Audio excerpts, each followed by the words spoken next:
Oh my. Oh, I guess those people who watch me back, they're like, God, is this lady ever ready? Guys, welcome to the live stream. Welcome to the live stream. My good name is Omboy. Thank you so much for being here. Oh my God, I went missing today and yesterday night. But here we are. Here we are. How have you guys been doing? Good to see every one of you guys.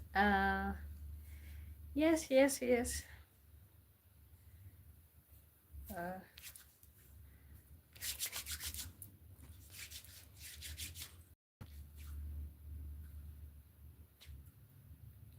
Welcome to the live stream. Welcome to the live stream. My good name is Wamboy. Thank you so much for being here. You know, let me see. That's some nice work, especially for someone who doesn't like makeup. Okay, welcome to the live stream. So, somebody might wonder, what was I doing today? Honestly, I got ready, like I showered, blah blah blah. I was gonna start streaming at exactly 3 p.m. but for some reason I kind of needed to like keep resting, and I was watching a show on Netflix called Safe. Okay, so let me wait for you guys to join in so that we can start the conversation going.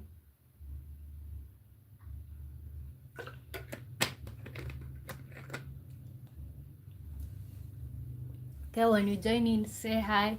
Let me know where you're watching me from.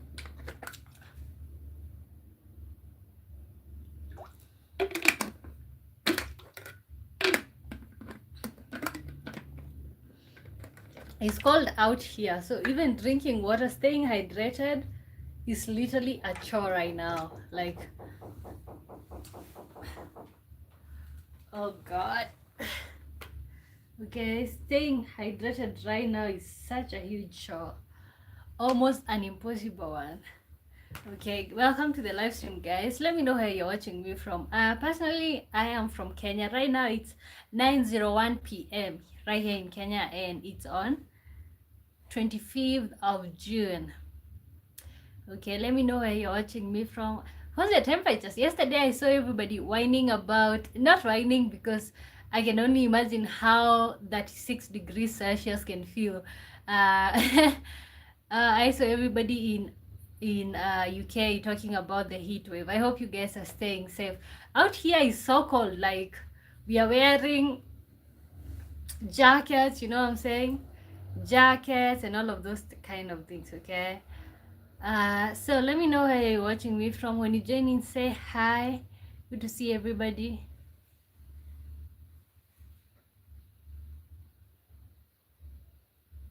Wow.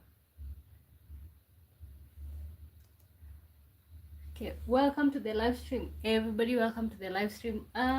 Today we are gonna be doing like we usually do, a bunch of questions. But of course, you all know, before we get to that, I normally wanna know, where are you guys watching me from? I wanna know how far my channel is reaching, or where are you watching me from? Okay, let's wait for you guys to tune in and settle in. Okay, let me see. Just in honor of the heat wave that's going on this Euro summer, let's do summer or winter.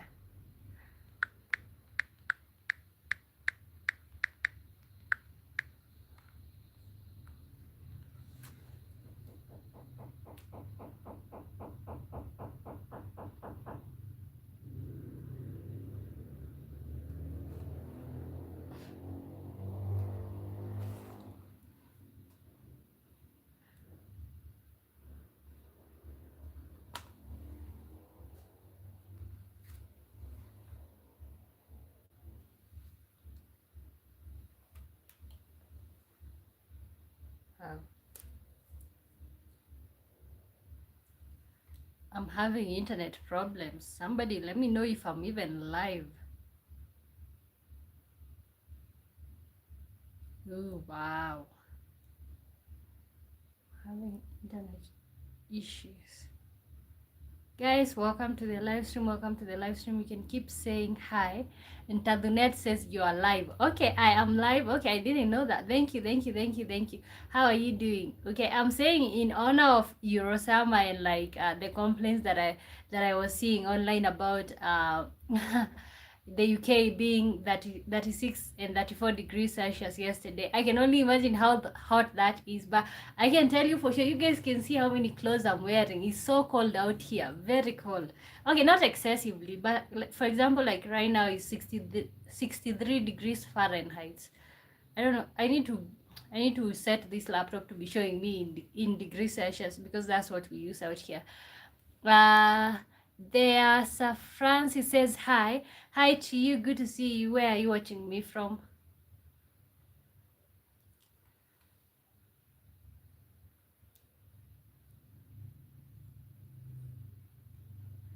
Okay, when you join in, let me know where you're watching me from. My good name is Wamboy. India, interesting. India, okay. Guys, like the live stream so that we can get started. And also, let me know summer or winter and why. Especially, you know, like out here, we don't have seasons like that. We don't have summer, winter. We only have rainy season, dry season, okay? And but yesterday I was seeing people say that it's like 36 degrees Celsius, 34 degrees Celsius. I can only imagine how that feels like, you know? Okay, India. That's nice, that's nice. Summer or winter?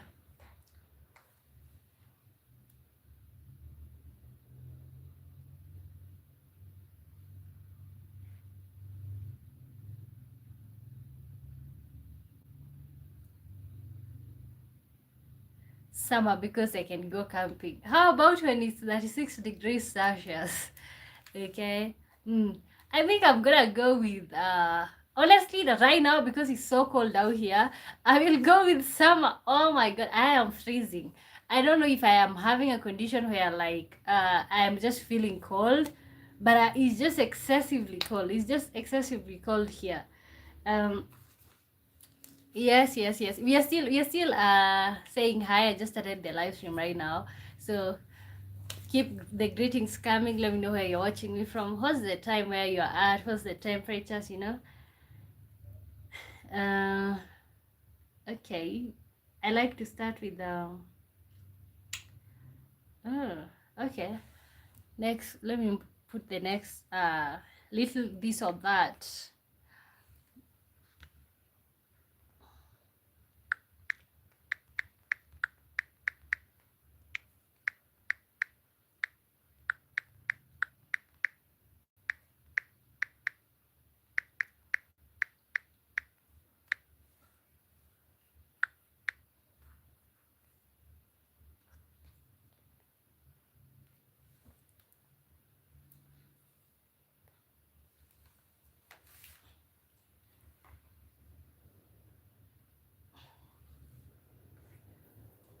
Guys, welcome to the live stream. My good name is Wambo. We're just getting started right here. um it's 14 degrees Celsius this side. Okay, let me convert 63, because my laptop is showing in Fahrenheit, so it's, I think it's literally a, you know, in Kenya we use degrees Celsius.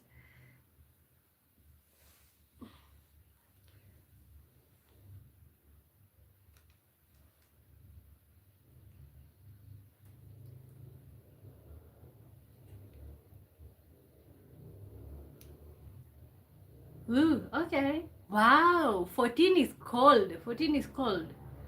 If okay, but I'm just assuming they're telling me the temperature of the outside the house, because how I'm feeling, my feet are so cold, and it's 17 degrees Celsius. That is cold, cold, cold, cold, cold. Okay. I don't know if you should just jump into the serious question. Okay, okay, but let's start with time travel or teleportation. Okay, but before that, I honestly need something hot.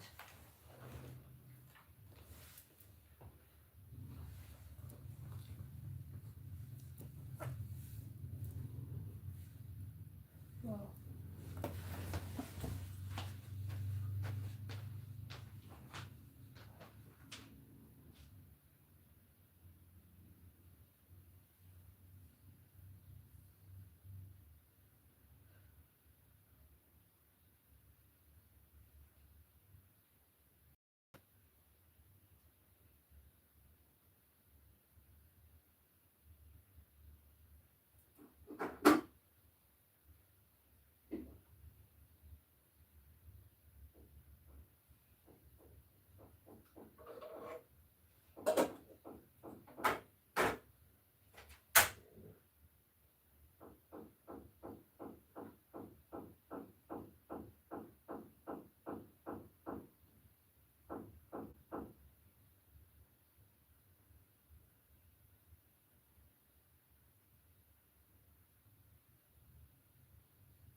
It's colder because we are further south than you guys. Okay, further south. Okay, that makes sense. That makes sense. But honestly, I think I'm having an, when you live in an apartment and it's like a story building with a lot of with a lot of, what is it called? Like, let's say six, what do you call it? 6 floors.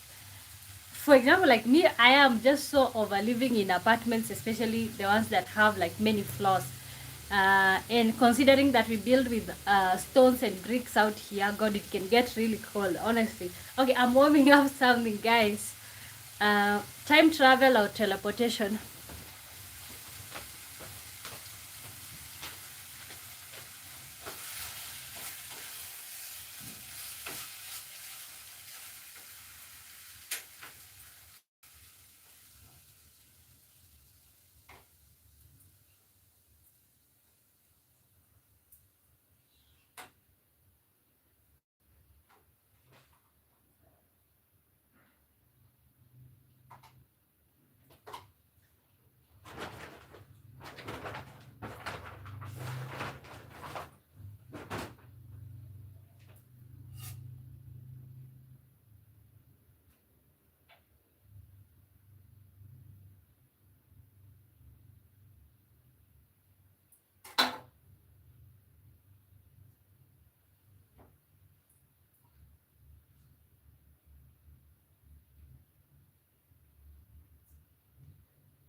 Okay, I don't know which show you guys are watching on Netflix. Personally, I'm watching Safe, uh, written by Harlan Cobbins. Oh my God, the show is so much intense. Okay, and I just finished watching I Will Find You last week, still by the same person. Okay, honestly, that's why I didn't even film 3 p.m.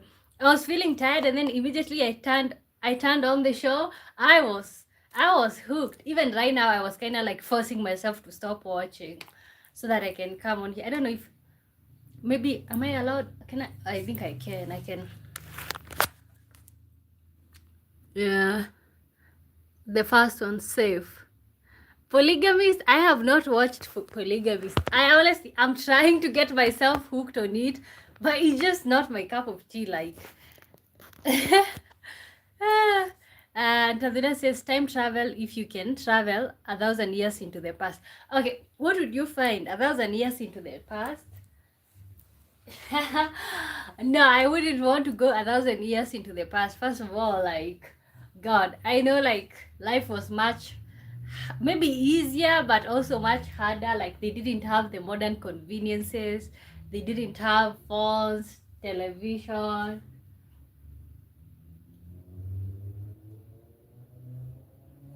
So, watch The Polygamist. I'm trying, but I just feel like he's overrated. I don't know why, I just feel like he's overrated.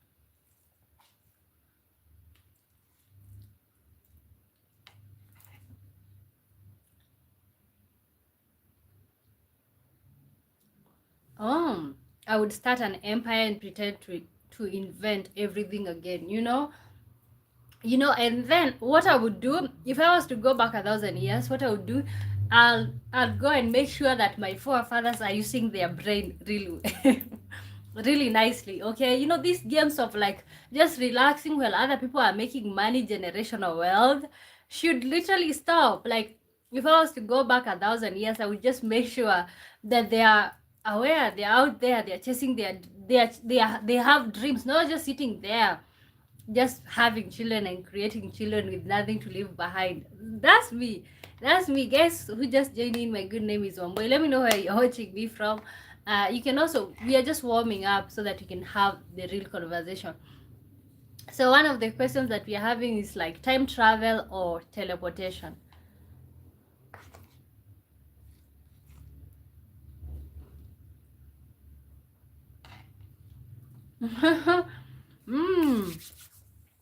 Eve Stewart, welcome back. How have you been? I'm here to restore order. I think it's not chaotic yet. We are just getting started, but maybe there will be a need for order. Anyway, time travel or teleportation. I'm just eating to have the energy to to argue. And guys, when you join in, kindly like the live stream. Eve says it's 11 a.m. here in Seattle. It's wow. That's quite early. That's quite early. It's 9:15 p.m. here in Kenya. Okay, guys, let's do the whole time thing. Wherever you're watching me from, let me know what's the time where you are at. Which country are you watching me from? Did you guys experience the heat wave yesterday? I was seeing everybody post about heat wave. Seems like it hasn't gotten to the US. Guys, like the live stream. Tazia says teleportation would let me rob a bank. Okay. Go Seahawks, Lord. I think I would want to teleport in the past and make my ancestors so rich.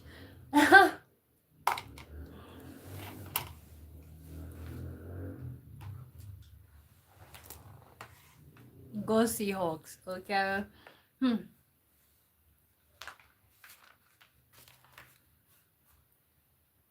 Sumit Kumar says, "Hey, hola, good morning to you." And guys, when you join in, can you like the live stream? I don't know about time travel. Everyone dirty in the past. Okay. Honestly, I have kept saying, even if I was to time travel and then I'm told to choose between my past and the future, I would literally go for the future, because what do we have in the past? But in the context of like coming from a rich family and inheriting, I would go back and tell those people to lock in. Okay, we need some inheritance. No, like for example, right now, as a regular person, you're here busting your butt, like working hard, all of those things. But see, if you have some inheritance going on, that you might need to work, but not as much, then you invent so okay, and you get rich. Luz Moela says Brazil. Is that Brazil? Okay. What if I get disease in the past? I feel like you would survive. Like, they also had herbal medicines. Not like you couldn't use a herbal medicine. Okay. Herbal medicine, I feel like you would just be fine. Honestly, I like the modern conveniences. So I think I'm happy that I exist in this generation. But I am so sad to the thought of, like, can you imagine 100 years from now they will have much cooler things, and because we will have already lived this life, we will not be able to experience that.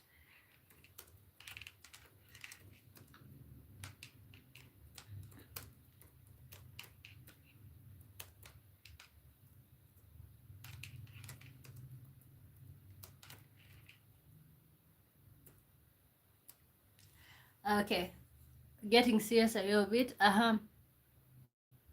Talia says, can I travel back to the future when I want? Or is it a one-time thing? One-time thing. Okay. What was your very first job and how bad was it? Let's start there. What was your very first job and how bad was it? Daddy KVC says, hey, welcome back, good to see you. Guys, you're not liking the live stream. Let's like the live stream so that we can even like get started officially. When you like the live stream, it helps the algorithm, guys. Okay, let me pin the question. In the spirit of like, like I was saying, if I was to go back or to travel back to the past, I would want to go and make those ancestors work super hard not to be comfortable so that I can be rich. Used to I worked at a dad's tool and dye shop. That's not a thing here in Kenya. What's that? Dad's tool and dye shop. I don't know what's that, honestly. I never work a normal job. Okay, let me in. What was your very first job and how bad was it? Oh God, mine. I'm about to give you guys a story of mine. What was your very first job and how bad was it? Entonces, I'm still at my first job. I'm a technician. Wow, your very first job? Okay, interesting. Okay, first, let me give you about. Okay, let me wait for you guys to. My first job, I sell. Oh boy. You have to get rich. Okay. Oh my God. My first job.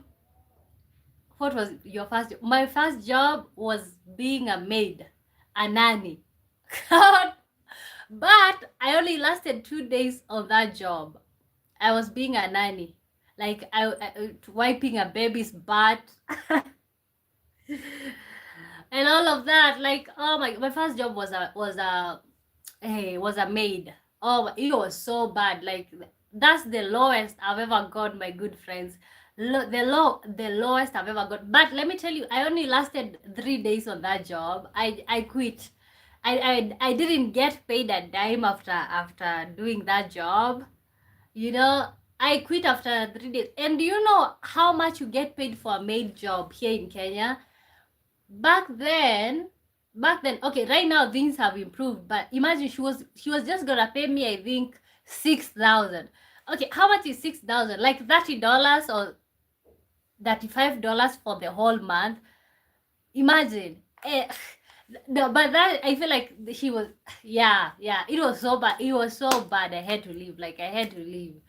But I think the problem, yeah, the problem came in that, let me see how much is 35. It was 6,000 Kenyan shillings. Let me convert it. 6,000 to USD. Yeah. 6,000 Kenya shilling. 40. Oh, okay. I underestimated. No, it was $46. Imagine. $46.24 for the whole month. That's what I was gonna get paid for a maid job. You know, and then see, the problem was, like, okay, I was willing to, you know, I was still young. I had just completed high school, so I was willing to work for anything. And not to mention, I came from the I came from the village, which means I had gotten a chance to go to a city and see, and I was being given accommodation, food, and all of that. So it just felt fine. Especially when you come from nothing, you literally have no choice. And she knew that because she is somebody that know my parents or something. Okay, so but she decided to take advantage of me. Like, the way I had to quit that job, I was like, you know what? I just don't need your money. You know, it's good to meet you. Nice to meet you. Have a nice life. Yeah. That if I, no, it was 46. If says disclosure hearing is taking place today in Washington, D.C. to discuss UFOs. Okay. Okay, what's your opinion about it? Honestly, I don't know what that is. Can you please expound for us? You know, I don't like pretending that I know stuff that I don't. And Tanzania says, I'd rather be homeless than earn 46. Let me tell you, right now, I'd rather be homeless than even earn $100. What will I do with that? Like, you know, I would rather go to the village and start doing farming. Yeah, it's different in Kenya, so I understand. But let me tell you, it's not a lot of money. She was taking advantage of me because, of course, I needed to. I was just so over the village, so anything was okay. Even if she was gonna say it for free, I don't know. Yeah. So, guys, we're talking about what was your first job and how bad was it. Even in Zimbabwe, we don't pay maids that little. Yeah, that's little money. Even here in Kenya, what can you buy with $6? Honestly, you can only buy food for a day or two. Yes, she takes advantage because she knows you didn't have much. Yeah. And yeah, and also she knew she could see, maybe they could see that I was desperate. But I feel like she was so surprised because personally I've always had ego. Even without money, I've always had a type of ego. Like I'm not gonna stoop that low. Like I'd rather go home, you know. So I just made that phone call and my cousin picked me up and yeah, that's how I but see, I was gonna do the job. I was gonna do the job, but she was literally mistreating me. Like for example, when you pump, for those people who have children, when you pump your milk, do you leave that thing for somebody to clean for you? No, you literally do it yourself. Imagine she could just pump her milk and then just leave that thing right there. Ah, that was where I was like, no, no, thank you. How old? how how old I was. Guys, like the live stream. My good name is Ombo. Like the live stream and subscribe. So this is just a status conversation. We usually go deeper right here. How old I was 17 turning 18. Yeah, I could have even reported them because I was just a kid. Ew. Okay, you know. And when I left, she was okay. And then my parents were calling her like, "What went wrong?" Blah blah blah. And then she said that I was lazy. I wasn't willing to do anything, you know. But I didn't tell them what was the deal until recently. I told them what she was doing. Oh, yeah. You, Mercy Basa. Okay, guys, what was your very first job and how bad was it? Mine was a maid, a nanny, and I'm giving my experience. Let me know yours. Were you buying food, paying rent, and other expenses, girl? Those are expenses you should be paying by yourself. See, I know I wasn't, but even if you're giving somebody, okay, first of all, she wanted somebody to even be there at night, which means there was no way I was gonna rent a place by myself, okay? Another thing, food, okay, food, let her tax me for the food or whatever. But you know what? Clean your pump. You know, for starters, clean your pump. God. And she used to, and then waking up, oh God, we used to wake up so early, 4 a.m. You already woken up to start dealing with. No, honestly, God, no, no. Me personally, no. I would rather just go and do farming that I'm used to. You liked? Okay. Patrick Mashaya says, hello. How are you doing? Good to see you. What was your very first job and how bad was it? Mine was really bad. Really bad. Like, it's like stooping too low, my friends. What is average wages in Kenya?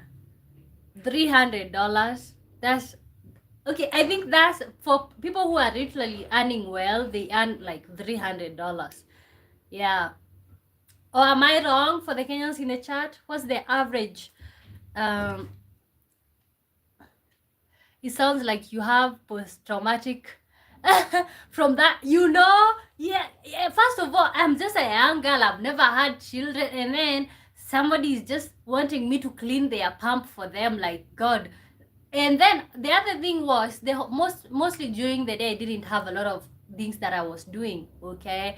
So, and then when she comes at night, I don't want her to talk so much about her, but another thing that pissed me off, she used to come the whole day. She could have told me to do whatever she wanted me to do the whole day. But when she shows up at 10 p.m., she wakes me up. Oh, fold this clothes, do this, do that. Just for 6,000 Kenya shilling, it was just too much. Says, wow, on $300, we couldn't even survive here. I know. My rent is $2,000 per month. Wow. Let me tell you, the $2,000 per month is it can be my rent for a whole year. Here where I stay at, I only pay $62 for Wi-Fi and rent. Yeah, but it's just a studio apartment. Oh my God. Okay, guys, what was your very first job and how bad was it? Oh wow, maybe I should move to Kenya. But in Kenya, you will not be able to make. Okay, maybe you can do this. You can work for what I see people doing. You can work in a foreign country or in the US, and then you save up your money and then come here. You will live like a king. But when the money runs out, you need to go back to your country to make money. Okay, I don't want to speak for everybody, but there's no jobs here. For example, I have a degree, but it has not been easy. Okay, Which literally leads me to the next question. Maybe I would like to hear Americans' view. But you know what? Let's first concentrate on this question.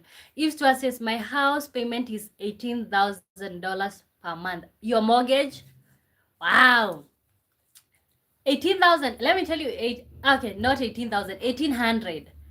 Wow, 1,800. See, $1,800. I can even build a house.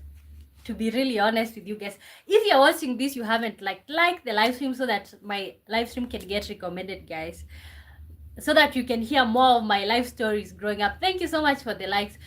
So that you can get to hear more of my life stories growing up. Mercy Bassa says all the 6,000 you were getting, you could save it all because you had little expenses. Some of bosses pay bills until they left with nothing to say. That's none of my business. Okay, you need somebody to handle your child.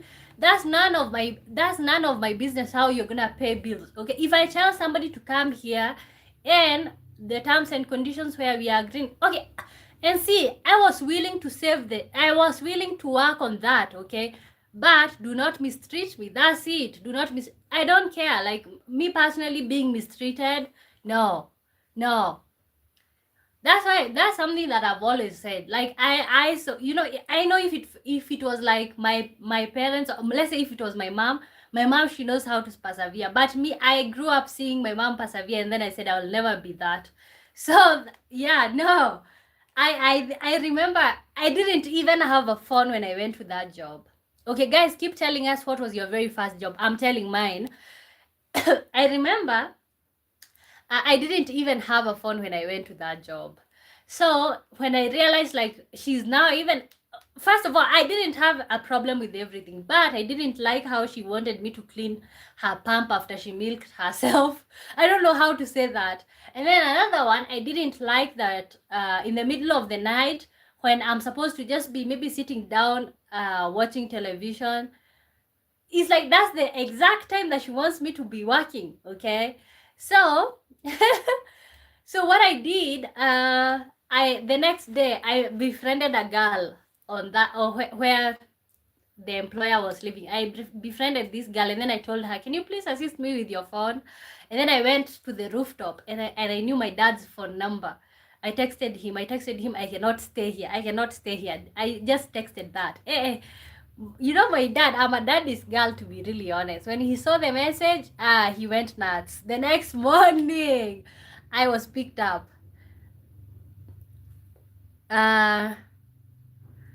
Eve Stewart says, I've always heard that Kenya has a lot of corruption, so it's hard to get anywhere. Very hard. For example, I have a university degree. Okay, admittedly, I have not been looking for jobs, okay? Maybe I did when I first finished, but then I was just getting frustrated and disappointed. So instead of going to look for jobs, I just started doing my own things. This was a college grad from Kenya told me that she had to pay an interviewer for him offering the job. And then you have to pay them some money so that they can connect you, Very difficult. And then it depends with who you know out here. Guys, like the live stream. Daddy says, wow, okay. Daddy says, is Mercy your first employer? Because the way she's defending her.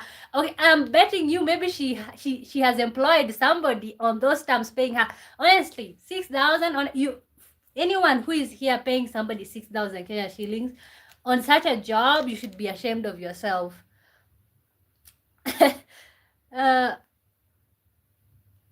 You have a little attitude. It's cute. Okay, I remember how I felt in that. Let me tell you, there's nothing as bad as poverty, my good friends. Okay? Nothing as humbling as an experience of being poor and being desperate. Okay? So, good for me that it has never determined how I show up, but wow, people can literally take advantage of you. Okay, maybe Mercy was her first employer. Do you have a family girl? Yeah. What gave the impression that I didn't?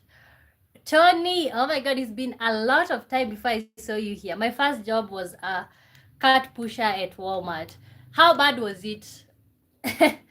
So you had to escape. Okay, yeah, I was picked up. I didn't get the full story anyway. You didn't get the full story anyway. Oh, why are you defending? Like, you know what? Why are you defending a story that you don't know, Mercy? What kind of degree do you have? Social work and community development. Social scientist. Okay? Yeah.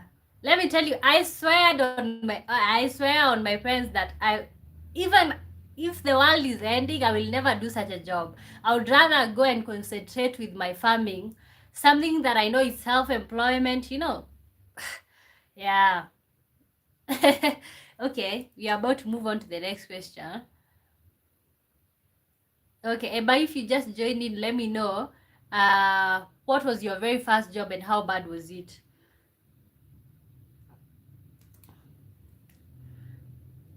Mercy Basha says, I have a friend, a teacher, paid 15,000 Kenya shilling. How much is she supposed to pay a house help? Okay, that's literally her problem. If she's getting paid 15,000 Kenya shilling, she doesn't need to have a house help. Does she? No. No, because the problem starts with, for those people, for example, for a teacher, you can get paid more than that. Okay, you can get paid even 30,000, 25,000, but because the ones that are supposed, for example, if doctors accept a low pay, so let's say a doctor, you can even get a job for like 70,000 or 100,000 as a doctor in Kenya, okay? But if you accept to be paid like 20, and then you want to make that the excuse for what you pay your house help, that's really bad. In my opinion, I feel like if you're getting paid 15,000, you shouldn't have a house help, to be really honest. Okay, so for example, you decide to pay her the 5,000. Okay, how are you expecting she will survive? What can she do with 5,000? That cannot even pay school fees. Tony says pushing carts manually with just one partner with constant snowstorms was a struggle.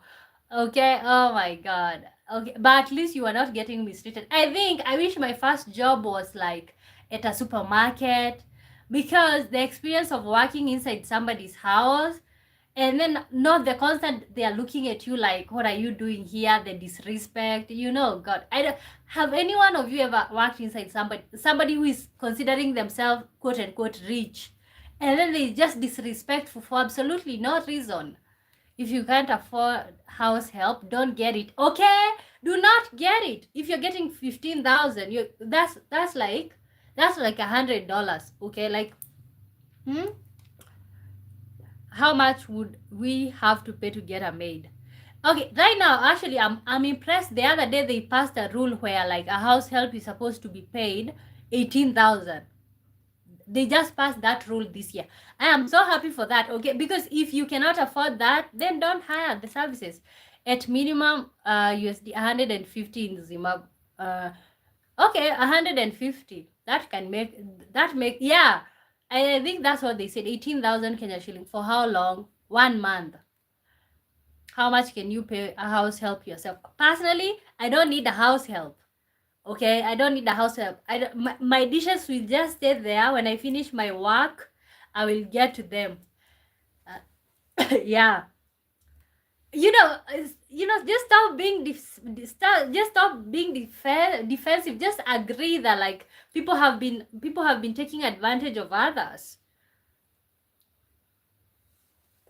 But what if want to bring them to your house overseas? Okay, that's another thing. It's called, there's a program called au pair. Okay, where foreigners can be able to, like, bring people to your house overseas, but under a program called au pair. And then I think you can give them $1,000. I think it's $1,000 per month. Okay, you'll have to pay them American wages. Yeah. But I think there's a program with European countries, with African countries. It's called au pair. So I think that one is kind of cheap. It's where you get somebody who is interested in, like, learning your culture. So what you give them is, like, you just give them, what is it called, like a stipend. But when you travel with them. You don't treat them like house help. Because I think for me, the hardest part was having somebody look at me like I'm a piece of garbage. That was the hard part. Like, I was willing, I could have worked for her for nothing, because she was giving me an experience to stay in the city. But no, Mercy says, do you have kids or you're still alone? I don't have kids. I don't have kids. But even if that's why I will not have kids. If I cannot afford to pay a nanny, I will not have children. Would you consider 18,000 enough to live comfortably? Just curious to know. No, like where I live right now, before I even start even thinking about eating, 15,000 is gone. No, you cannot live comfortably with 18,000. Although it depends with the place that you live at. I can't bring them here for a few months, pay them, then they go home. It's usually a 1 year program, like 1 year. The au pair thing. I'm not defending her by that. Okay, please don't. Okay, let me bring the next question. Although you guys can keep commenting on that. And if you're watching this, you haven't like the live stream, guys, and subscribe. Okay, let's look at the next question. What lesson did adulthood teach you the hard way? Mercy says, but 7,000 seems okay when all the bills are on the employer. It depends. If the person does not have children, then maybe that's a good consideration. But you cannot expect to employ somebody on such small money. Like, what are they supposed to do? Like, what are they supposed to do with that money, to be really honest? Okay, that's, honestly, that's why we have so many educated people who are leaving the country or African countries just to go and do any job abroad, because at least you're gonna make good money that can even change your life.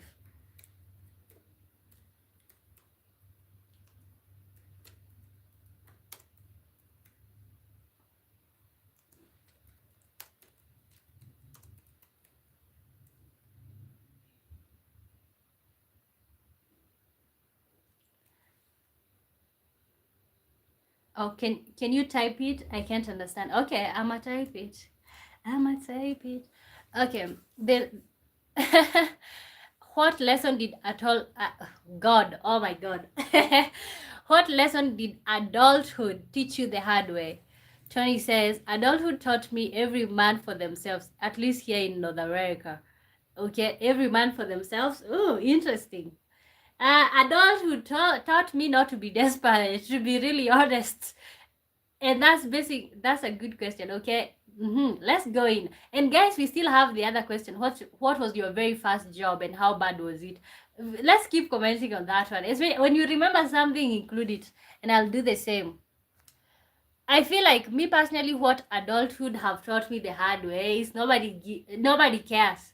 No, okay, and my parents might care about me, but everybody else, they are here for a purpose. Okay, nobody really cares about me.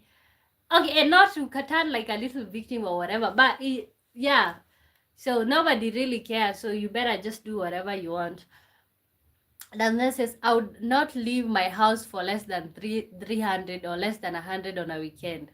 Okay, and that's what we are calling standard. And I feel like you gotta build that. Okay, me too. At this point, me too. No, I would rather go and do farming. Like, but on the bright side for me, when life gets hard, I can always go back. We have a big farm. I can always go back there and just do do my things. Yeah, me personally, no. Like, no. I learned my lesson the hard way. Like, desperation will not get you anywhere. Showing people that you really need them, or you really need the money, will just get you to be misused. Okay, what lesson did adulthood teach you the hard way?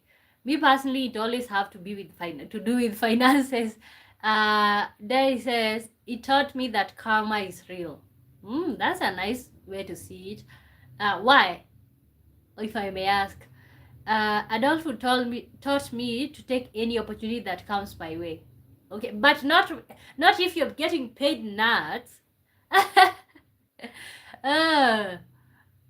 Yes, everybody has some kind of agenda. Okay, that's it. Nobody really cares about that. That was a hard one. That was a hard one. Okay, because honestly, when I first showed up for that job that I'm telling you guys about, I really thought that lady cared about me. Okay, how she even asked if I could go. Like, I thought she had the best interest at heart. And then just to see somebody like look at you like that. Adult who told me to never trust women. Wow. Okay, why? Everybody's saying never trust women. Why? Sadar Kantu says hi. Hi, good to see you. Oh, it's been a minute. Welcome back. Adulthood taught me never trust women. Let me know why. Because I'm about to come up with mine. Adulthood taught me never trust men. But let me hear yours. We are looking at a question. What lesson did adulthood teach you the hard way? Also, there's another question that I still want you guys to keep commenting on. Is like, what was your first job and how bad was it? Okay, those who just joined in, you missed out on my story of my first job. Very bad. Larry says, because they always break your heart. Break? They always break? Oh, wow. Okay. But men also do the same thing. Never. Okay. You know what? I can also say adulthood told me never trust men. Well, the other person who said never trust women. Why? Okay, guys, welcome to the live stream. My good name is Wamboy. We had another question right here. What was your first job and how bad was it? And right now we are doing what lesson did adulthood teach you the hard way? There it says, no matter how hard you try or how much you take care of them, it's never enough. Okay? But see, it's yesterday that I was talking about this, saying that I feel like so many men are expecting just so that you bought somebody a purse. Okay, you're expecting her to bow down and worship you. You know, and I feel like that's the problem with many men, because you are expecting to bow down to get worshipped, but when you find out that's not the case, you feel like you've been heartbroken. But is it that you've been heartbroken, or is like your expectations is not what is expectations does not match reality. Sada says, I don't think I have learned anything in adulthood. Oh, that's bold. I don't think I have learned anything in adulthood. I'm 25 and I still am naive. But I guess one thing is realizing how too much online use make you have no energy for something nice. Okay, wow. So you okay. Wow. You know, I'm 24, but I feel like I have had a lifetime of lessons. I just don't know why. But I think also it depends with like the experiences that you've had, the type of exposure, the opportunities. Tanzania says, I've seen girls compliment a girl who was obviously badly dressed. I literally pulled to the side and told her the truth. Wow. There's that. But is that not like just women being fake or what? Is that about trust or is it about fakeness?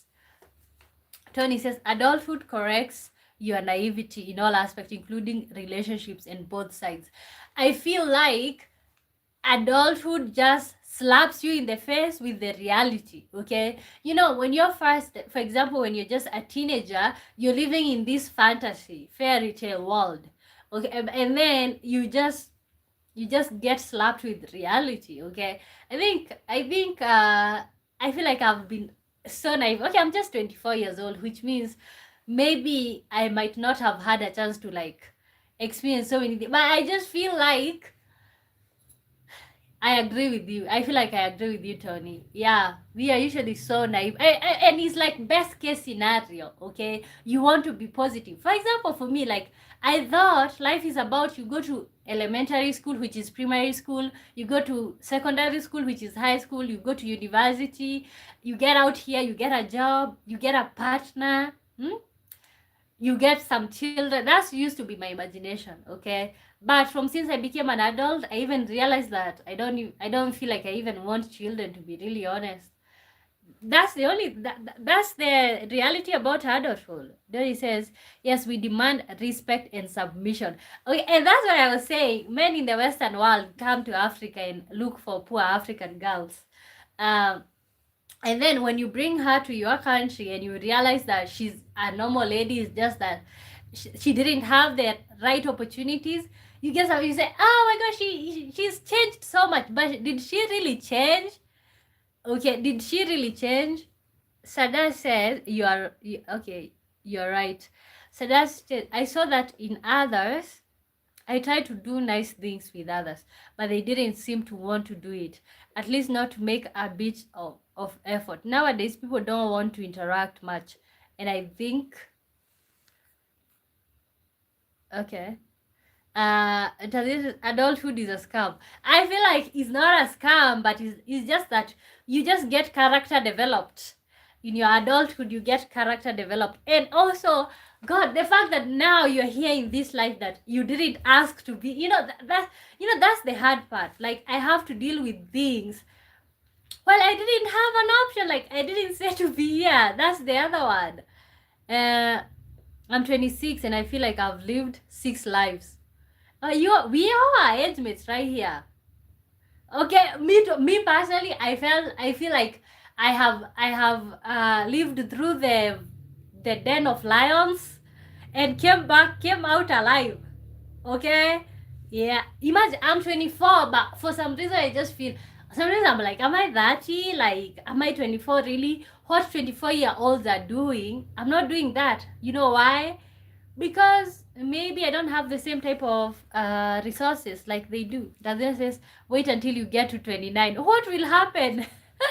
Open my mind. I don't wanna. I hate getting old. Unfortunately, it's here.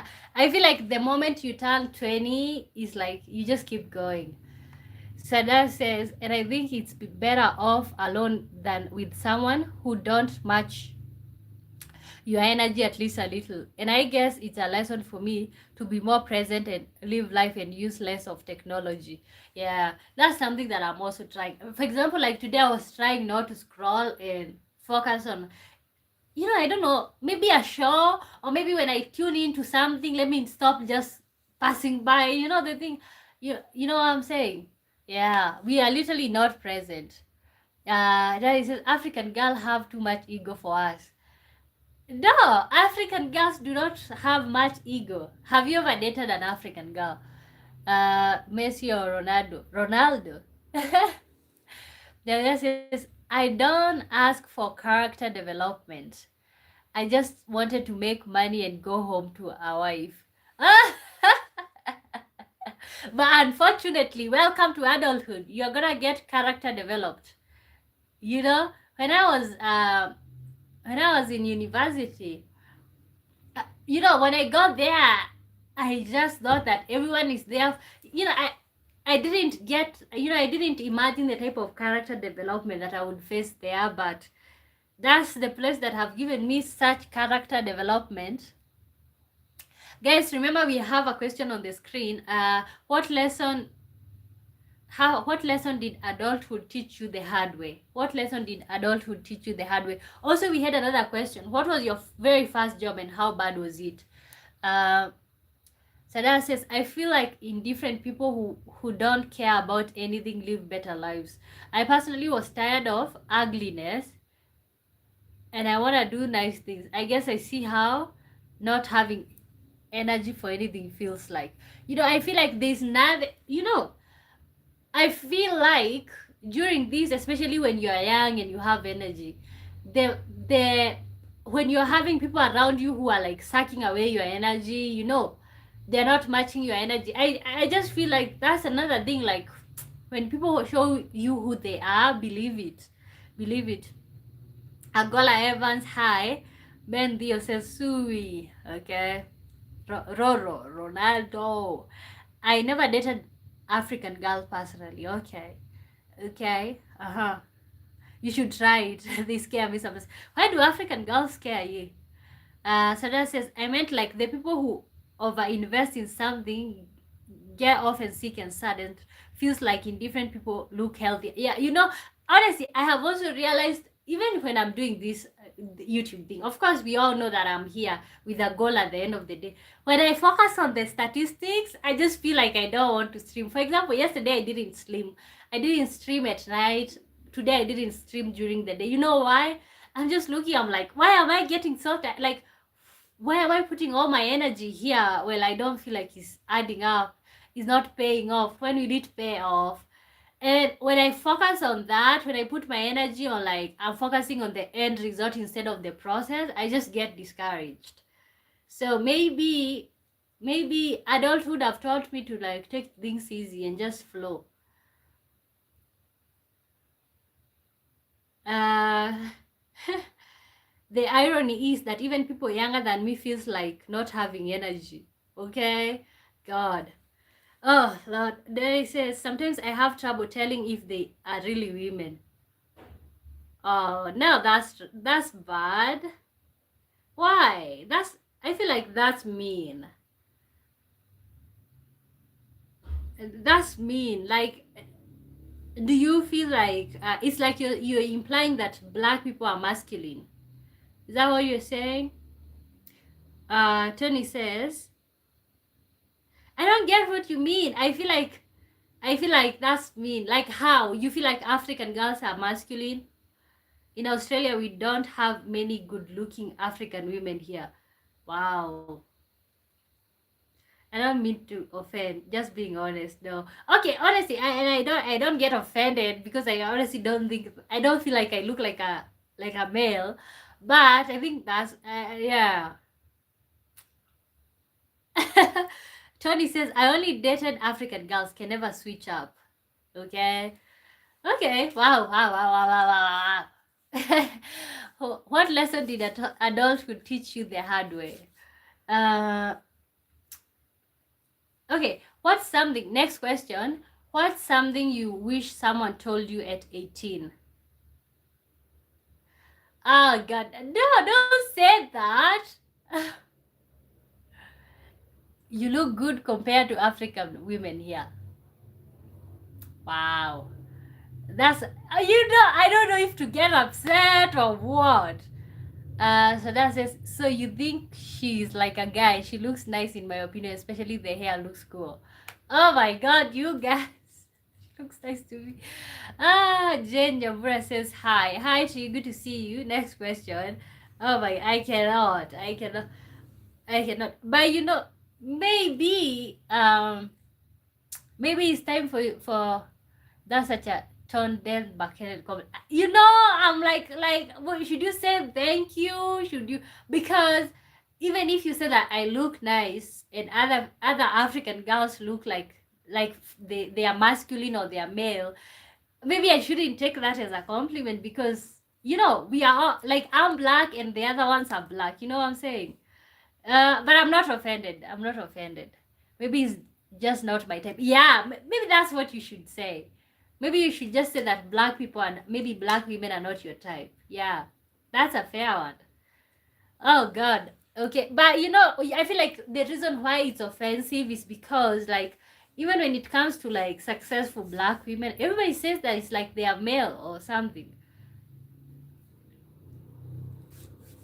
I love black women. What's something you wish someone told you at 18?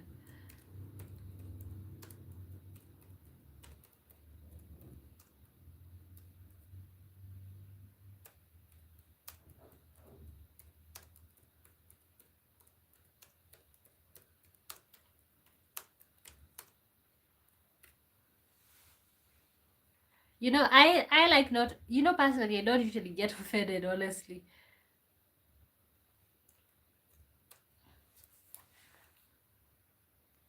Uh, Sarah says, in every continent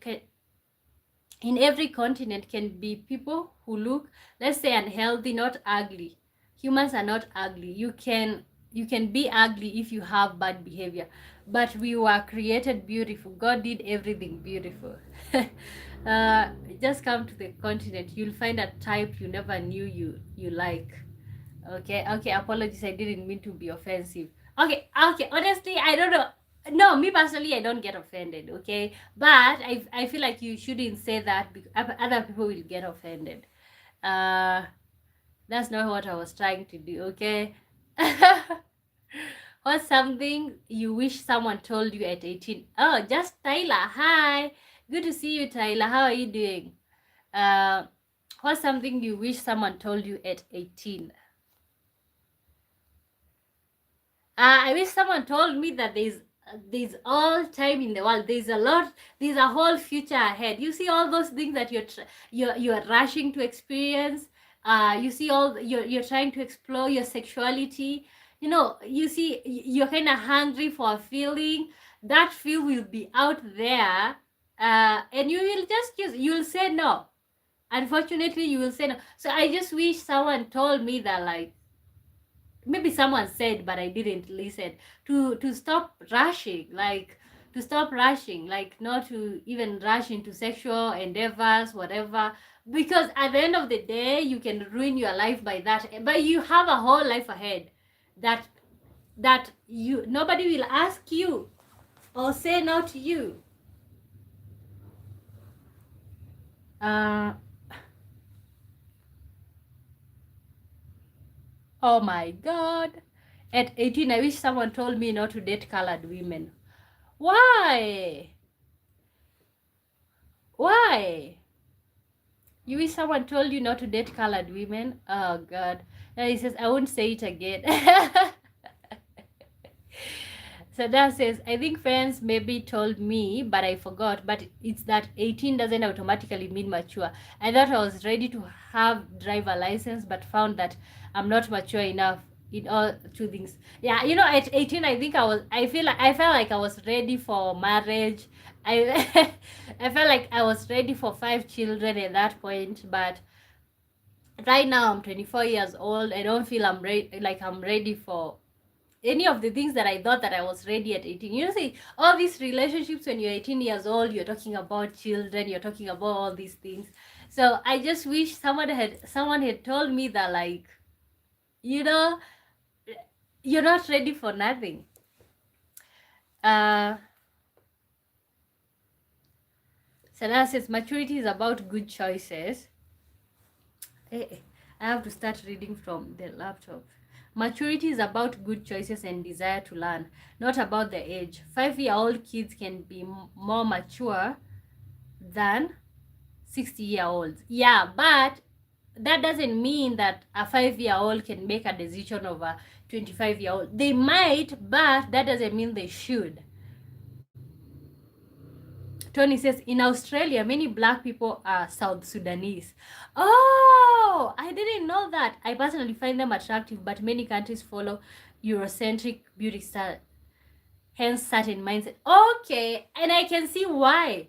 Okay, I didn't know that. Thank you, Tony, for that context. Thank you, Tony, for that context. Like, let me tell you, I think I never told you this story. Honestly, if that's the case, I can really understand, and not to be a bad person, but I like to be real with you. When I was in high school, I had never seen a South Sudanese person. Okay, never seen a South Sudanese person. And then when I was in high school, I remember this particular day, I was in Form 2, what you would call, I don't know how you'd call it. I was in Form 2. So they were admitting new people for Form 1, okay? And then I came back to my room where we used to call them cubes, okay? So, and then I found this South Sudanese girl. She was supposed to be my roommate. Oh my God. I had never seen somebody who looks like, she was so tall, like beautifully tall, okay? She was so dark, like as if somebody took a black paste and pasted on her. She, honestly, I am black, I am dark, but I had never seen something like that. And I don't know why, but I feel so bad right now thinking how I felt. I just didn't like her. I didn't like her in that moment.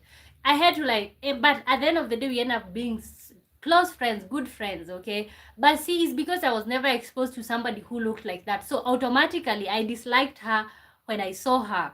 Like when I saw her, I disliked her, like just because she was, I had never seen somebody so tall, and then she's a female, and she was so dark. So I feel I know what you're saying, but at the end of the day, we ended up being so good friends because now I was exposed to people who looked like that, and I knew that like there are people who look like that, you know. But can you say that I was being colorist? I don't think so. Yeah, Tony, very dark. Okay. Slow says, at 18, I wish someone had told me that adulthood is mostly opening mails you don't understand and paying for things that used to be free.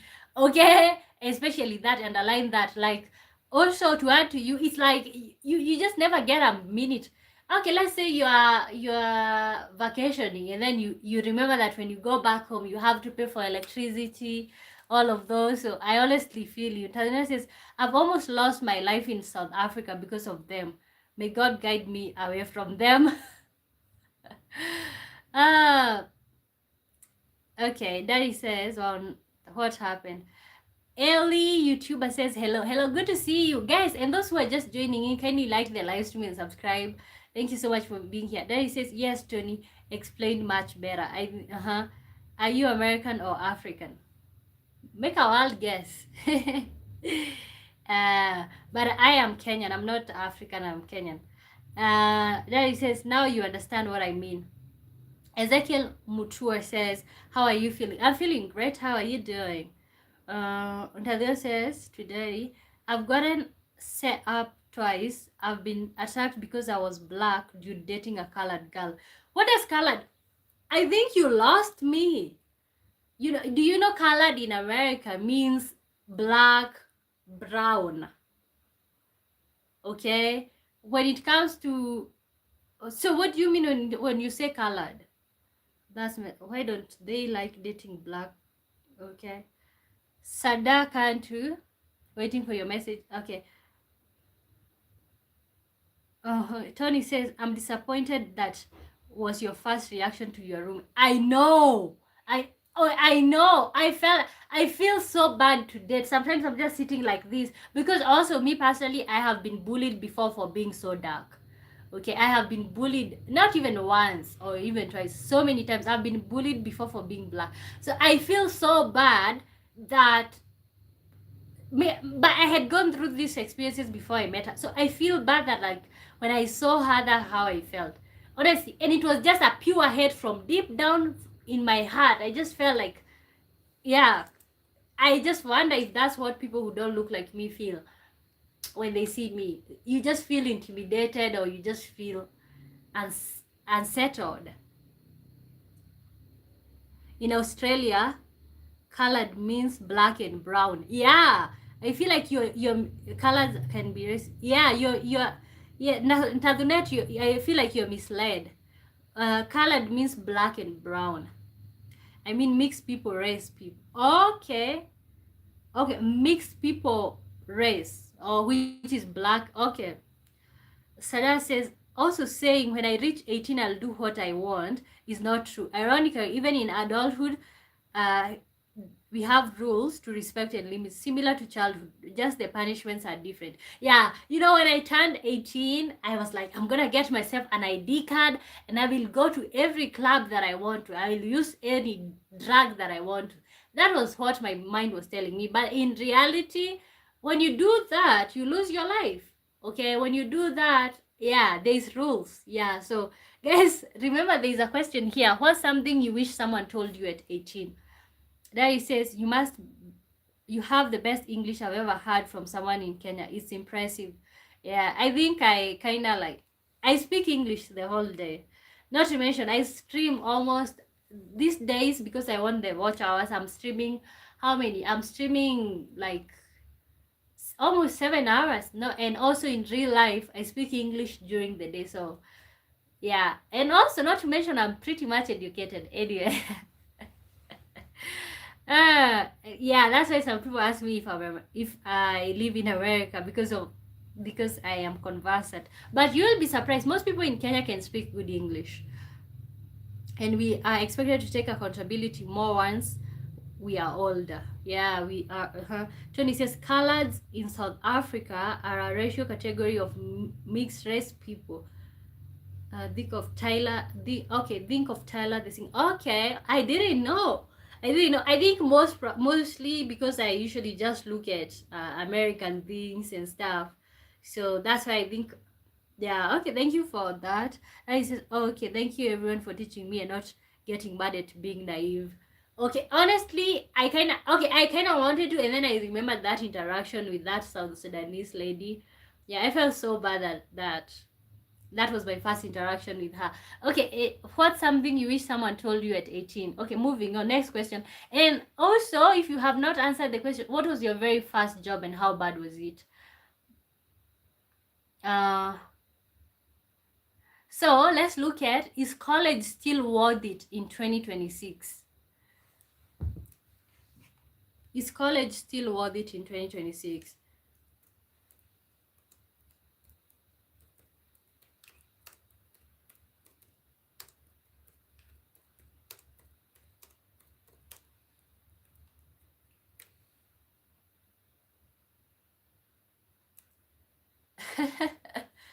Okay, colours are the Latinas of Africa. I didn't know that. You know, in Kenya, it's like we honestly. Okay, I'm not gonna say that like I have people don't look at color in Kenya. Most probably you're gonna get bullied for being so black, but nobody will bully you for being or to mention even color. Tony says at 18, I wish somebody told me to put every single dollar I had into Bitcoin. Wow, you would, yeah, okay. That would have been 5 years down the line, so that would be good money. Is college still worth it in 2026? Hasn't this question been mentioned before? I think it has, but sometimes, like, you know, I usually just write the questions that are interesting. Okay, if you've answered before, you can you know, because you have not answered what was your first job and how bad was it, you can answer that. You know, we usually repeat questions sometimes, maybe because I didn't realize when I was writing down or something. But yeah, if you've answered before, you can skip it. Is college still worth it in 2026? Well, it's just I feel like it's just not funny, but the conversation goes in every direction. For example, we were talking about what somebody would have told you when you were 18, and then the conversation went to the direction of color. God, we are so random right here. Okay. Is college still worth it in 2026? Okay, I think I'm gonna answer. If in any case, if you've answered the question before, don't feel like you have to. But I'm gonna say, is college still worth it in 2026? It depends. If you know people, okay, for example, in Kenya, if you know somebody who knows somebody, then college is worth it. Okay. But if you don't know somebody who knows somebody, just take that time, start a business, venture into farming, whatever. It says, my cousin had Bitcoin when it wasn't even popular. Now he just travels the world. Let me tell you, I knew this guy in campus. He invested into Bitcoin. That guy got money all of a sudden. He was having every new car and all of that. Honestly, I don't know why we usually think about such opportunity, but it's all about taking the risk. Hopefully college is still worth it because I'm graduating soon. Okay, hopefully, but I think it will be worth it in first world countries. I would hope it's still worth it. Yeah, college only gets you through the door, and then okay, next one. What gets harder as you get older? Let me type that.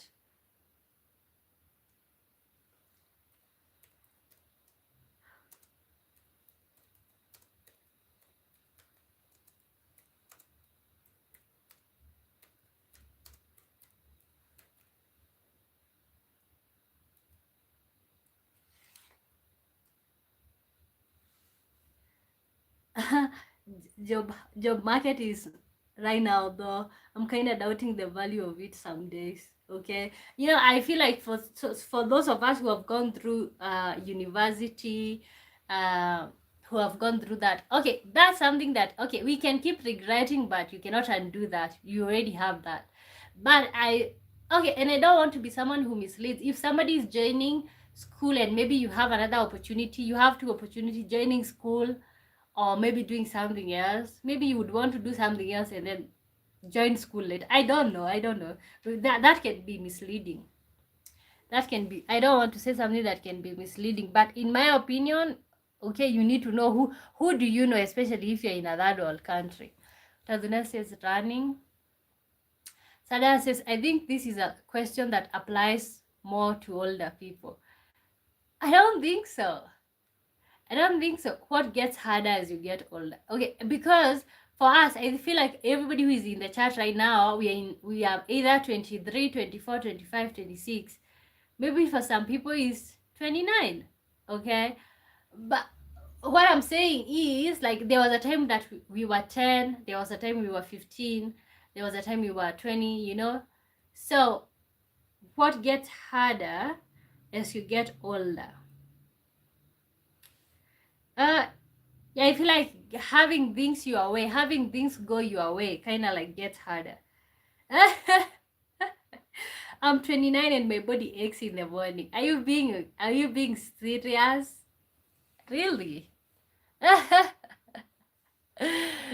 Oh, wow. Okay, me personally, what gets harder as I get older? Let me see.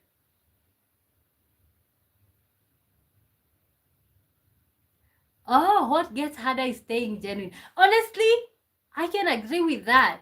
Okay, how do you know, when you were little, you had the option. For example, right now, there could be a back door to opportunities, to job opportunities, okay? And then maybe you're just right there and then you want to stay genuine, okay?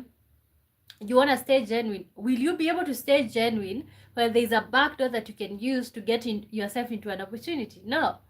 Okay. I feel like it's way harder to stay genuine. Yeah, I kind of agree with you. What else is harder? Feel like I feel like adulthood or like getting older changes you in ways that nobody will ever understand. People keep saying that, oh my God, you've changed. You're not the same person that I knew when you were little. Yes, I've changed. Okay. You know what else have changed? Life have changed. Okay. You know, I don't get to call my parent when I'm having an emergency. I deal with it myself. Okay, maybe I can call if possible, but you really don't want that. So yeah, what gets harder? Staying naive. I feel like staying naive gets harder. Trusting the process gets harder as you get older, because you're like, how long can I trust this process? Okay, which point do I get to like not trust the process anymore? Agola Evan says is about memory. What does that mean? So that says, I guess maybe the fact that you cannot turn the time back and maybe do things differently if you could. Okay. Okay, yeah. You cannot do that. You cannot do that. Yeah. Which feels like, you know, I feel like most of us in our 20s we are building. For example, it's either early 20s, you're finishing university, okay? And then mid 20s, you're trying to build, that's when you're trying to build something. At the same time, you're also trying to build something and have fun. So I feel like we're gonna turn 30 and then we are like, God, I didn't get to enjoy my 20s. Antonio says it's getting harder to not lecture every teenager I see misbehaving. Okay, you're telling them about how the future lies in their own hands, how that friend that they are hanging out with will not matter in 10 years. Okay. Okay, so look at it. Let me write this question on the screen.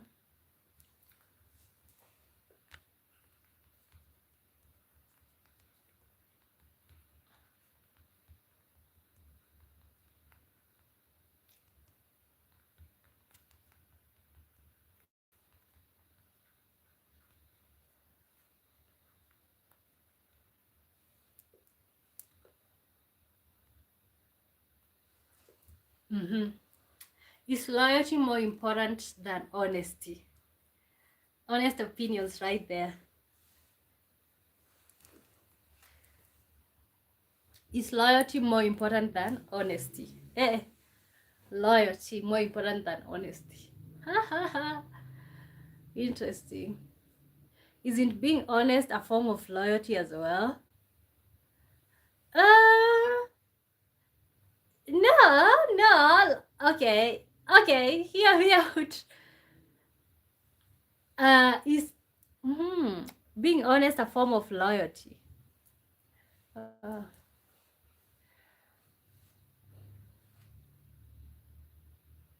Loyalty is honesty. Those two are mutually inclusive. Are they in a relationship? I choose loyalty.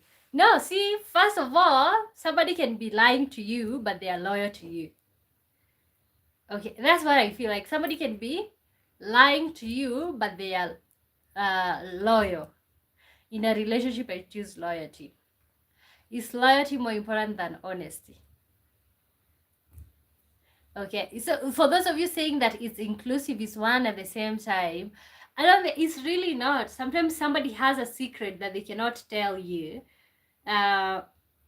but it doesn't have anything to do with you. Like it's just a secret that is not about cheating. So that says, so like if your wife hates you but is loyal to you, you'd be okay with it. Yeah. Okay, what are you doing to make her hate you? Let's start there.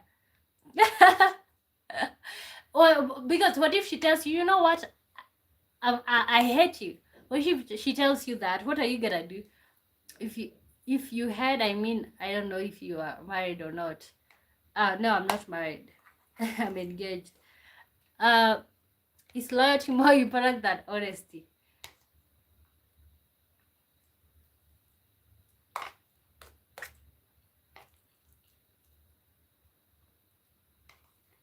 I meant Tony, not you. Oh, okay, Tony, the question belongs to you.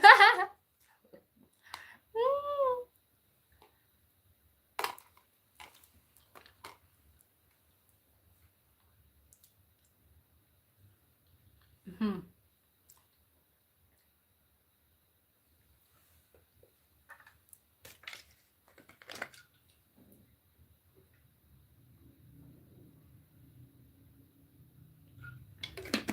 Let's say you are the president of Kenya and wanted the best for your people. Would you choose the people around you to be loyal or honest? I want them to be loyal. Okay? Honestly, I want them to be loyal. Like, they can be dishonest because, first of all, sometimes you just don't have to tell everything. Okay? I think I would choose them to be loyal.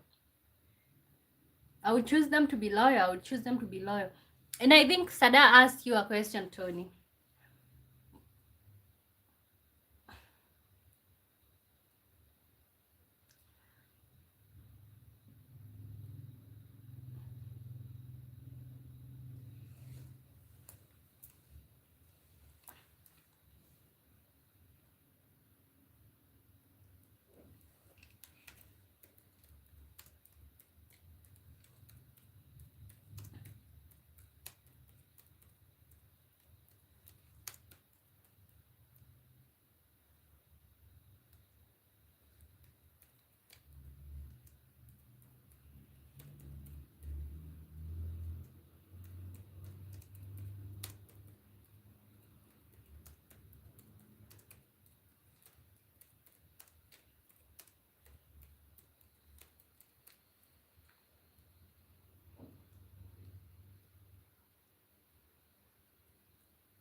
Okay.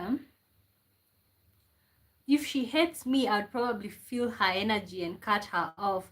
But then again, you're kind of right, because honesty maintains a healthy relationship. Okay, you would feel her energy. I feel like sometimes you feel somebody's energy, but you don't know what they are going through. Okay, personally, I am a huge believer in energies. Okay, literally, I could be around you, and then I just saw, or I just have this feeling deep down. I feel like, ugh, this person's energy does not make sense. Like, you can feel a disconnect. You can feel a disconnect from somebody. So if your wife hates you, most probably if your husband hates you, most probably you're gonna feel the energy, but maybe most probably you're gonna choose to ignore. You're like, okay, let me ignore. So that says, I didn't mean that your partner can be disloyal, like cheat, but at least she's honest. I meant maybe honesty plus loyalty is better. Yeah, I see what you're saying. I see what you're saying. Honesty plus loyalty is better. Okay. Ah,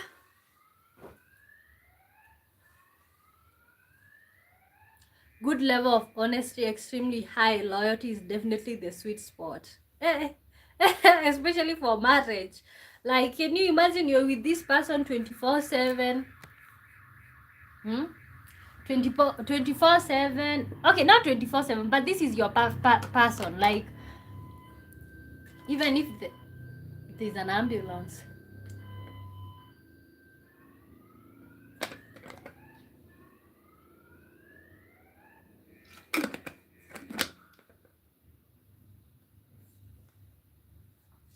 Fire alarm is in the background going crazy.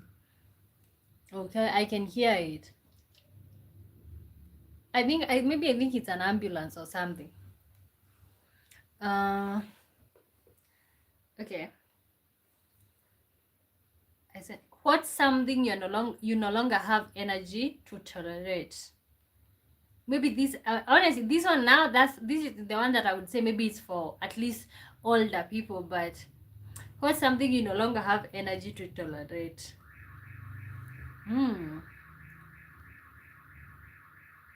Wow. What's going on down there?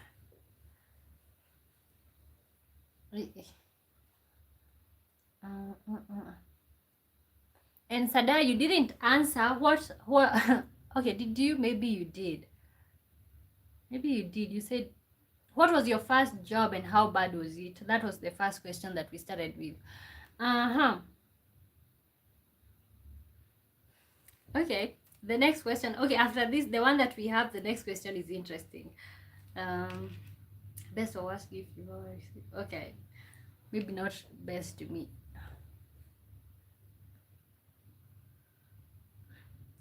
Sadaka says, I think it's ignorance. I have the urge to argue with others sometimes online when they are ignorant about a part of the world or etc. But now I feel like I should preserve my peace and not waste time. Okay. Ooh. What? Okay. Okay. I don't have a first job yet. Oh my god, you've never worked and you're 25? Oh my god, I think you're lucky. You're lucky. You're lucky. Well, you're lucky. Cause something you no longer have energy to tolerate. Oh my god. Ignorance. Okay.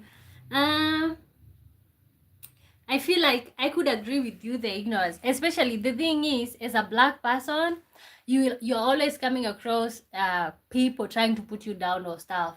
Okay, especially online, you're always coming across people talking bad things. You're coming across black people denying their roots, denying who they are. You're coming across black people who don't love themselves.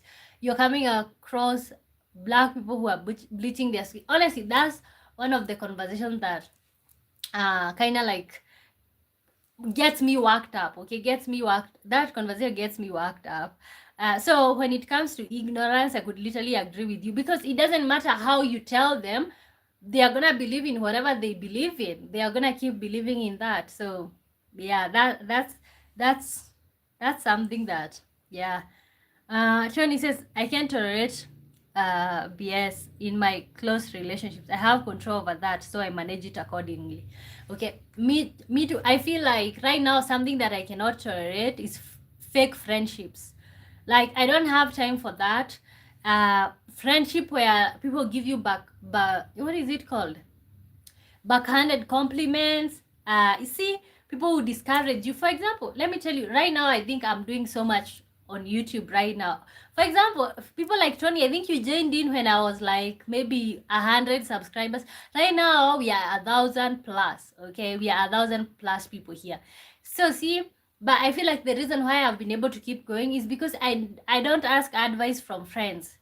Okay, and I don't have friends that are active in my life right now. So which means texting me telling me, oh, you know what, that was cringy. You posted a video, it only got 1 view. See, because I don't have people who are giving me such opinions, I just keep going, okay? I just keep going. So one thing, I just don't want fake friendships. That's something that I don't have energy for. I don't have to be in your good books. Like, you know, most of the time, especially when it comes to friendship, you're spending your whole life trying to prove your worth to somebody. Honestly, I don't have time for that right now. Dandeka Dandi. Hi. South Africans in the building. Are you South African? Sada says, maybe it's not a good thing because I have the feeling that I should have something of my own and help my parents when they won't be able anymore to help me. I can't stay like that forever. You cannot, but I feel like you're off to a good start. You're off to a good start because you're in school. You equip yourself with the right tools. Okay, for me, for example, for me, I had no business going to work at 17 years old, but the conditions that I have grown up in, I didn't have a choice. So I feel like you're nice. You it's good that you have the option of not working and concentrating on focusing on like building something. The irony is about stereotypes is that we have every sort of information about majority of the world countries, and it takes less effort to learn a bit, yet still some are ignorant as if there's no information. Okay, God, and I hate to say it, but I feel like everybody is ignorant, but I feel like black people, we are the leading, especially ignorant about ourselves. Okay, you know, so heartbreaking. Tony says, I was part of the first 100 and I'm happy to see your growth. And see, I feel like if I had people discouraging me, telling me, oh, you only got 2 views, okay? If I had that, like, maybe I would have thought, maybe I'm just wasting my time. Okay, admittedly, I'm not even making money yet because, of course, we need the watch hours. That's why we are here. But the truth is, like, okay, and this is not even about the show. It's about so many other things. Anything that you want, starting a business, looking for a job that maybe is not realistic to other people. As far as you don't allow people to take charge of you and tell you what you can do, what you can be, uh, yeah, I feel like you can take off on anything. And honestly, this have been a very, it's not been about YouTube, honestly. This project have been a very personal project, just looking at how far can I get, and the fact that like I have people from everywhere in the world right now, I am so impressed.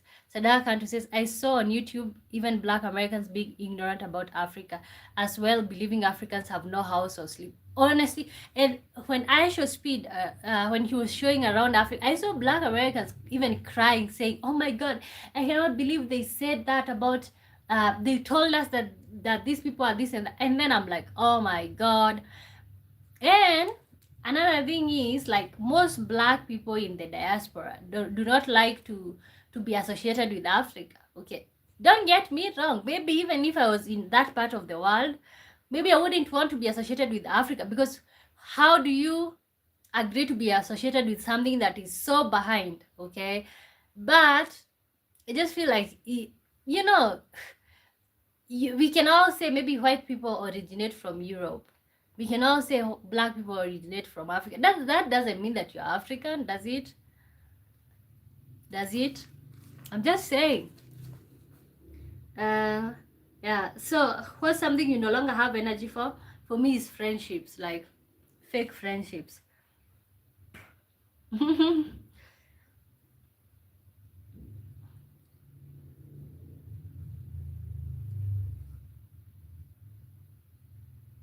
What's your most irrational fear?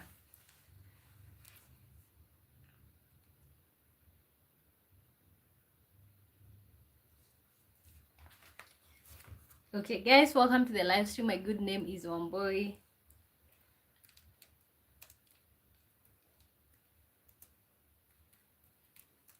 And I keep saying the whole thing about Africa not having houses and stuff like that is not necessarily wrong. We still have villages, we still have that. I don't want to sit here and give you the impression that everybody lives in a palace in Africa, but I'm just saying that the fact that people put emphasis on the not people put emphasis on like Africans not having, than put, okay, I feel like that's the same in any country. Okay, even in first world countries, we still have people who are homeless, living in shacks. Oscar winner Kenya says hi Oscar, good to see you, welcome to the live stream. How are you doing?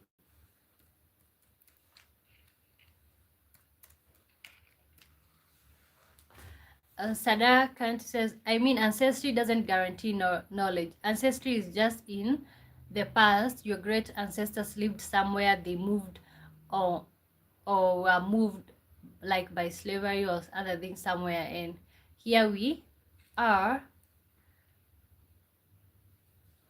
Okay, no, I feel like most people feel like when you tell them that, for example, you can even talk about that when it comes to Jamaicans, but I feel like most Jamaicans claim Africa. You know, it doesn't mean, you know, like right now, you grow up, you move away. Okay, that doesn't make you that you're that. You can be two things at the same time. I feel like you can.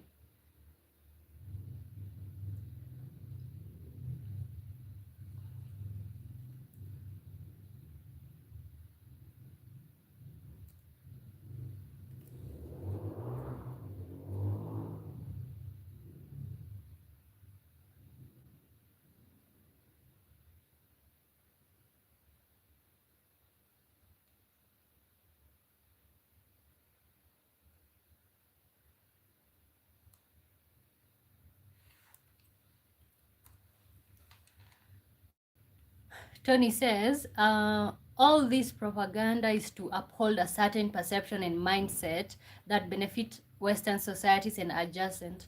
It's to psychologically enforce the global ratio uh, caste caste system. Okay, you know, and see, I keep saying, even sometimes I've even made videos talking about that.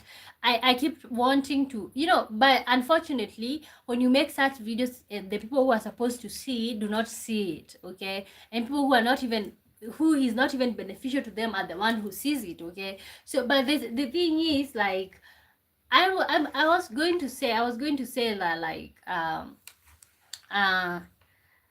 you know, maybe, I don't know, because I've never lived that reality, but maybe if my reality was alive somewhere else, maybe not in Africa, would I want to maybe claim a place where, like, let me tell you, I feel like if Africa was successful, most black people would want to say, you know, that's where my forefathers are from. But because there's this notion and there's this stereotype, that's why people don't want to. But can you blame them? Can you blame them? Well, no one is above anyone. Yes, we come from different continents, cultures, have different mindset and preferences, but we are humans with very same needs. I know. Yeah. So honestly, I feel like at the end of the day, if you these fights, they will always come up, but you're gonna choose if you engage or if you don't. Okay. Yeah, I have even seen black people sharing them bleaching their skins online. Uh, Somebody literally bleaching their skin online, okay? And there's so many information to tell you not to, but maybe you still choose to. Okay, and this is not even to judge people, but when you bleach your skin as a black person, what are you trying to say? You're trying to say that maybe you're not enough, like how you look right now is not, it's not a good look. You know, I don't know, but that get me worked up. Maybe it's time not to engage in such conversations even online, or maybe even offline, because at the end of the day, people are gonna be who they are. Yeah, and you cannot control that. Okay, there's another question. What's your most irrational fear?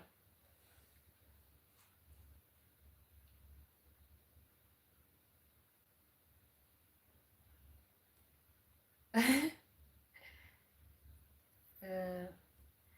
Sadaka says, also the thing is, we can still acknowledge our differences without making it like who is better. Oh, and I feel like that's what we are lacking as a society. Tony says, my most irrational fear is never finding the right one. Wow, that's huge. My most irrational fear is getting married, and then I feel I maybe okay. Let me compose myself. I feel like my most irrational fear is like getting married and then regretting it. I don't know. Does that make sense? Okay. Yeah. Yeah. I don't know if it makes sense, but yeah, that's my most irrational fear. Like, let's say you meet somebody, you think they are a good person, and then of course you open your heart. And then when you are deep in and you're at a point where you cannot leave, it just becomes the worst decision that you've ever made. That's honestly, that's my most irrational fear. I don't know if it makes sense, but does it have to? Okay.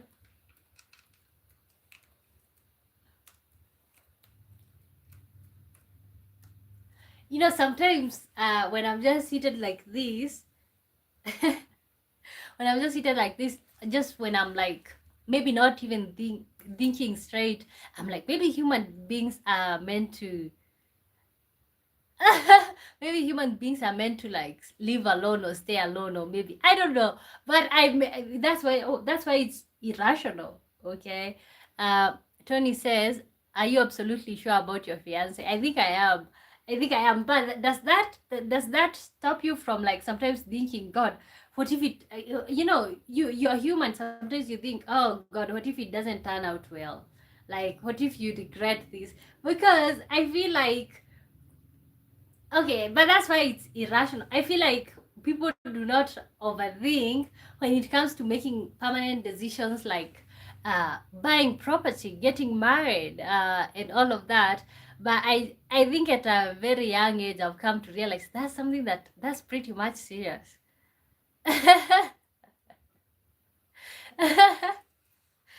Okay, that's pretty much serious. Uh,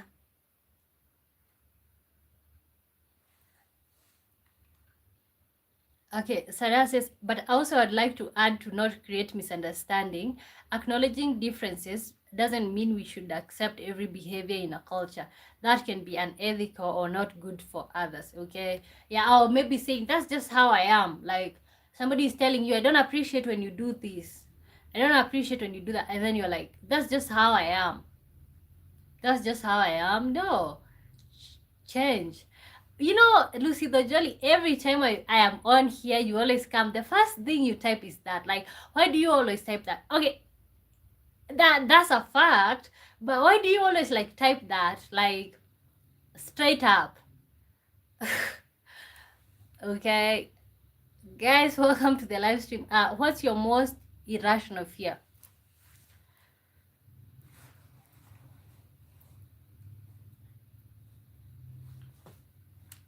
What's your most irrational fear? Oh.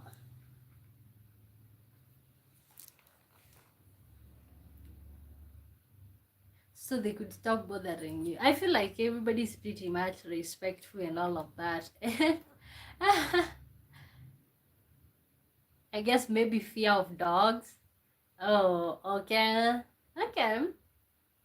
Okay. Irrational fear. That's a really irrational one. Okay, you guys can also ask me questions. Anyone with like a question or something, maybe a question and imaginary questions. That's what we do right here. What's a hill you're willing to die on? I am in the bush listening. Good. That's good.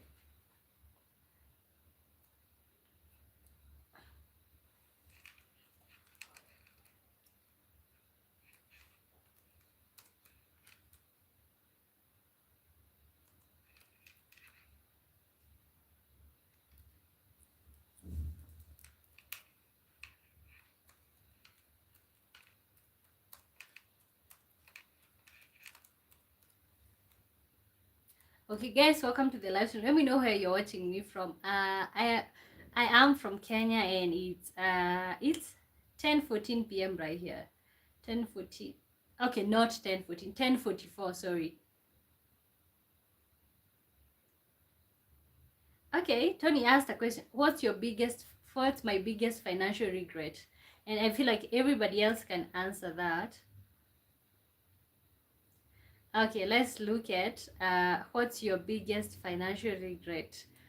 Uh, honestly, I have not been financially lucky in this life.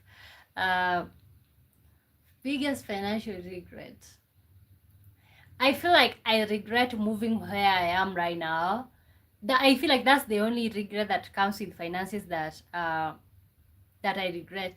Um, I feel like I regret moving where I am now. Sometimes you move so that you can be closer to friends and all of that. So I made such a decision and I moved. Okay, I don't regret because I had a good time with the friend that I moved to be near, but she moved away. Okay, so my biggest financial regret is like I moved here and now I feel stuck. I feel stuck to be out here. So I have not been pretty much financially lucky. So I feel like that's the only financial regret that I kind of have, like moving for the wrong reasons. Okay, honestly, the next time that I'm moving for myself. Like I am moving to a place that I want to be at. Have you ever moved to be with a friend or like to be nearby somebody and then you kind of like regret that?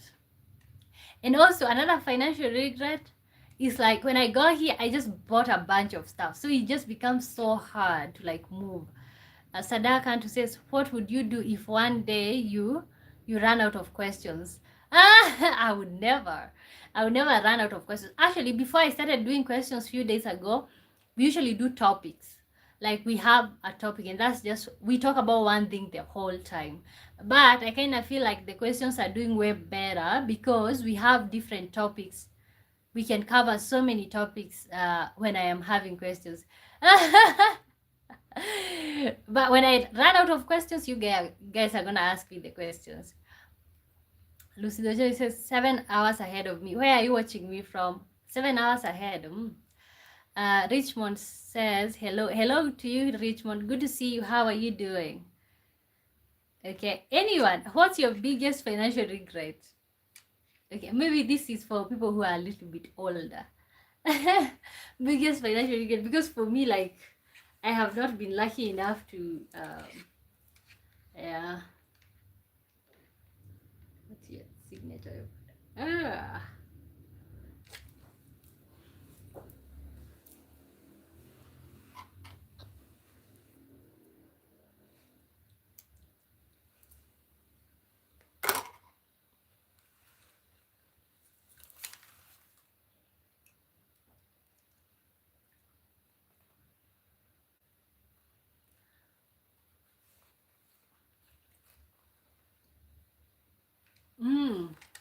Okay, let me type the next question.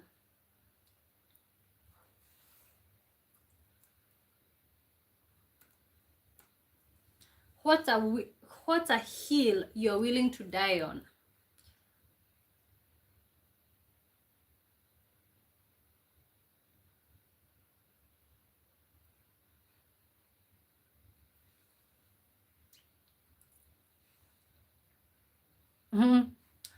Tony says, I really don't feel like most of my expenses were reasonable since I had no choice but to. Okay, see, what I'm thinking is like, I feel like honestly sometimes. So I feel like personally sometimes I usually like, there are those weeks that I'm just here. I'm even like doubting if eating is a good option. Have you ever got there, like you spend money, let's say you spend money in 1 week, you eat everything you want, you buy yourself nice stuff, you go shop, and then when you're almost going broke, you're just sitting there wondering, God, is it okay to buy myself a burger? Like it's like, yeah, I feel like most expenses will never make sense, but sometimes you just have to. What does it mean by heal? How do you explain that? For example, Tony said freedom. That's a hill he's willing to die on. Like it could be something that you're willing to. How do you explain that? Uh, it's like something that you're willing to. I still remember how you loved that burrito. Okay, when I started the channel, I'm trying to explain to you. Tony, can you explain to Sada what does, like, because honestly, me personally, I know English, but explaining it sometimes is hard. What does it mean by heal? Like, I feel like it's something that you're willing to do anything for. Freedom. Lucy just, I lost 10K in bad investment. Wow. How did that feel? See, that's why I said that I cannot be a risk taker. Like, and are we talking about 10K dollars or what? Okay, that's why when I asked the question, is it better to save or to invest? And I said personally, I would go with saving the money, putting the money away, because honestly, if I lost money in like an investment, I feel like that would kill me. That would take me out. Okay. Maybe. Okay, let me. How do I explain the heal thing, honestly? Uh, Let me type for you.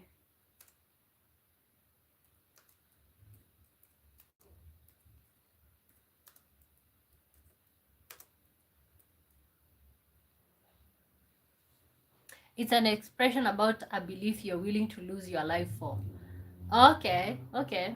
Yeah, yeah, I think you kind of like simplified it. Freedom.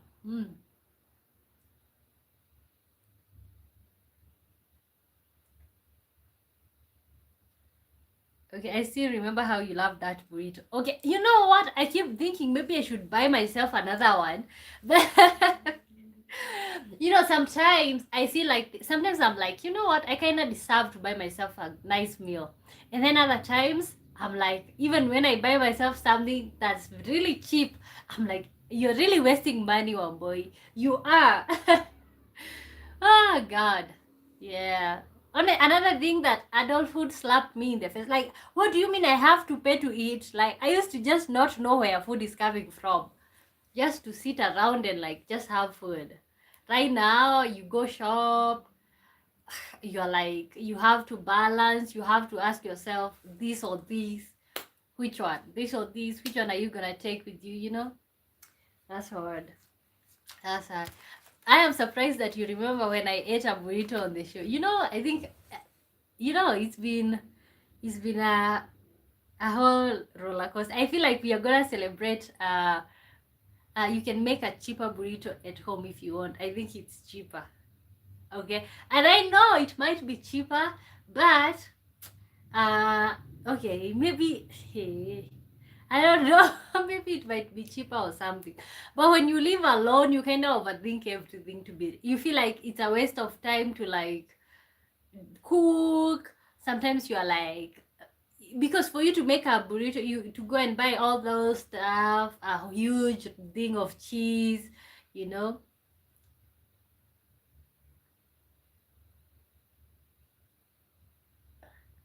Well, I don't want to appear impressive or hypocrite. I guess I better not answer it because I don't know for sure. Okay, okay, and that's fair.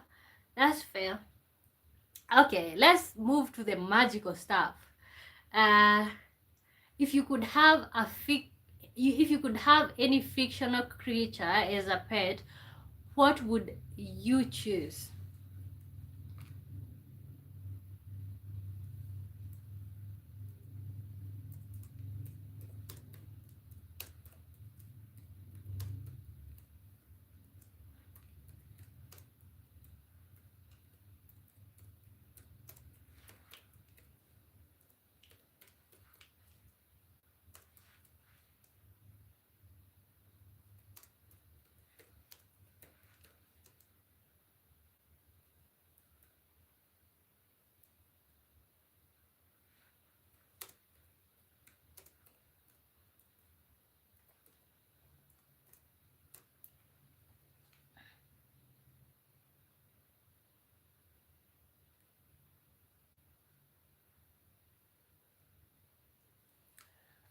Maybe, okay, maybe the donkey from Shrek.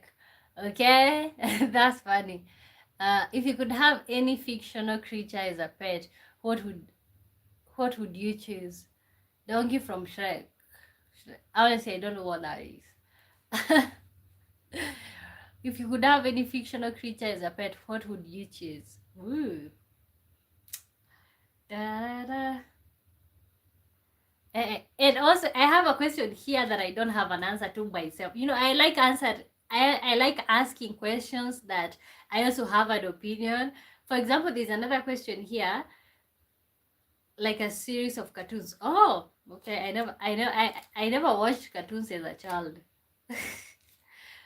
There's another question here that I honestly have no idea. Five-headed, five-headed cheetah. Wow, five-headed cheetah. Ugh. Okay, there's another question here. What would your signature weapon be in a zombie apocalypse? Let me type that. And I honestly have no idea. Like, that's a question that I just wrote it there because it was there, and I thought maybe you guys would have opinions.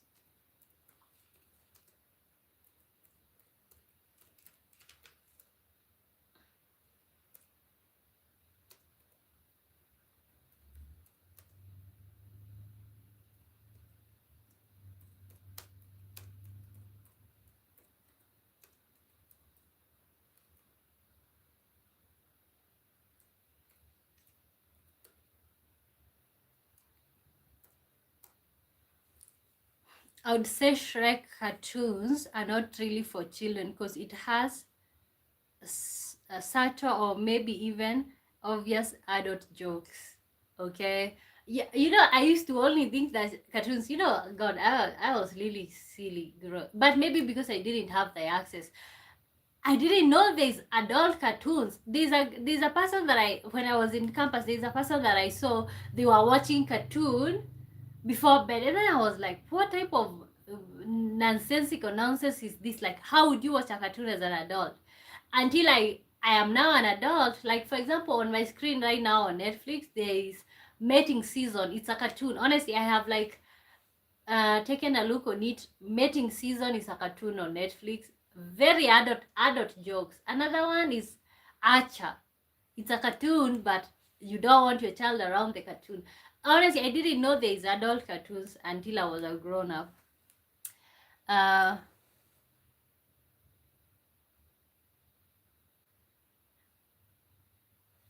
okay.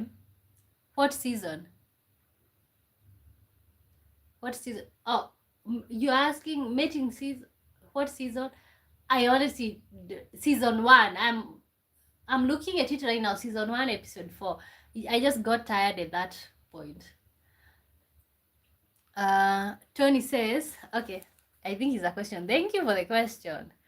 Oh, would you abandon intimacy for 35 years for 50 million? $50 million or what? Clarify. $50 million? Would you abandon intimacy for 35 years for $50 million? Is it dollars? How is it called? Meeting or mating season? Mating season. Yeah. USD. Oh, you can increase the years to 70. I don't care. Like, how does intimacy help me? Honestly, I think maybe because like I have been, for example, when you're doing long distance, you are mostly on a celibacy journey. So I don't think it can phase me. Okay, am I allowed to touch myself during those 35 years? Yeah, it's mating season.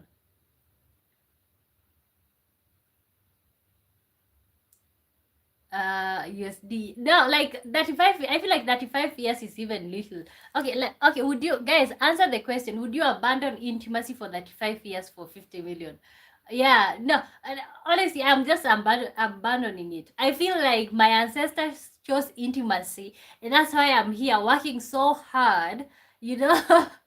So I'd rather be the scapegoat and just decide not to have any form of intimacy for me to have a rich future. And at that point, I can have everything that I no. Done. Would you abandon intimacy for 35 years for $50 million? Sadar Kanta says, like, for serious, they give such an obvious adult title in a kid's cartoon. It's not a kid's cartoon. Let me look at the description. I feel like when you look at it and you honestly just see like it's a cartoon, you might think, okay, this one is a good one for children. It's an adult cartoon. It's called Mating Season. How many have watched that? And another one is Archer.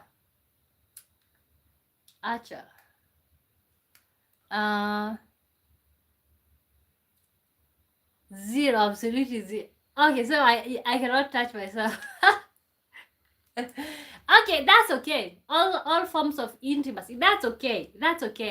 Yeah.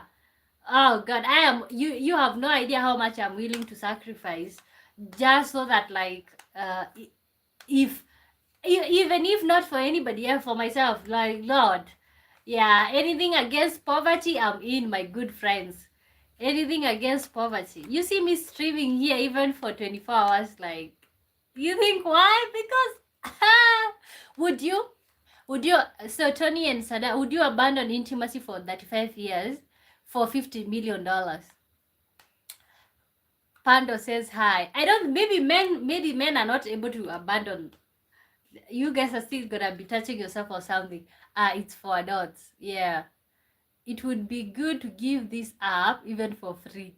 Okay, honestly, to be really honest,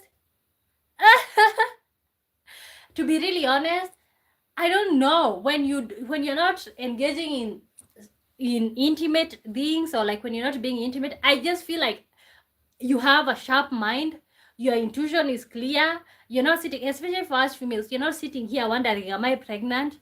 Not to mention, you're not here wondering, God, did I get herpes? Like, did I get syphilis? Did I get all these things? Honestly, that's my take. I don't know about you guys. I feel intimacy is good, but sometimes it leaves a lot of pressure and stress to the individual. That's honestly something that I honestly feel and I believe in. Like, it gives you a level of stress that you don't want to have. Like, yeah, unless if you're married and maybe you have that figured out, that's another thing. But most probably very stressful in my opinion. I think I'm usually happier when I'm not engaging, but not to say that the experience is not good. It's nice, it's good, it's awesome, but sometimes when you're not, you're just fine. I did not know you're in a long distance relationship, by the way. Oh, really? Lil Hendrik says hi. Okay, I think I've shared several times here. Yeah, I feel like celibacy is a chapter in long distance relationship.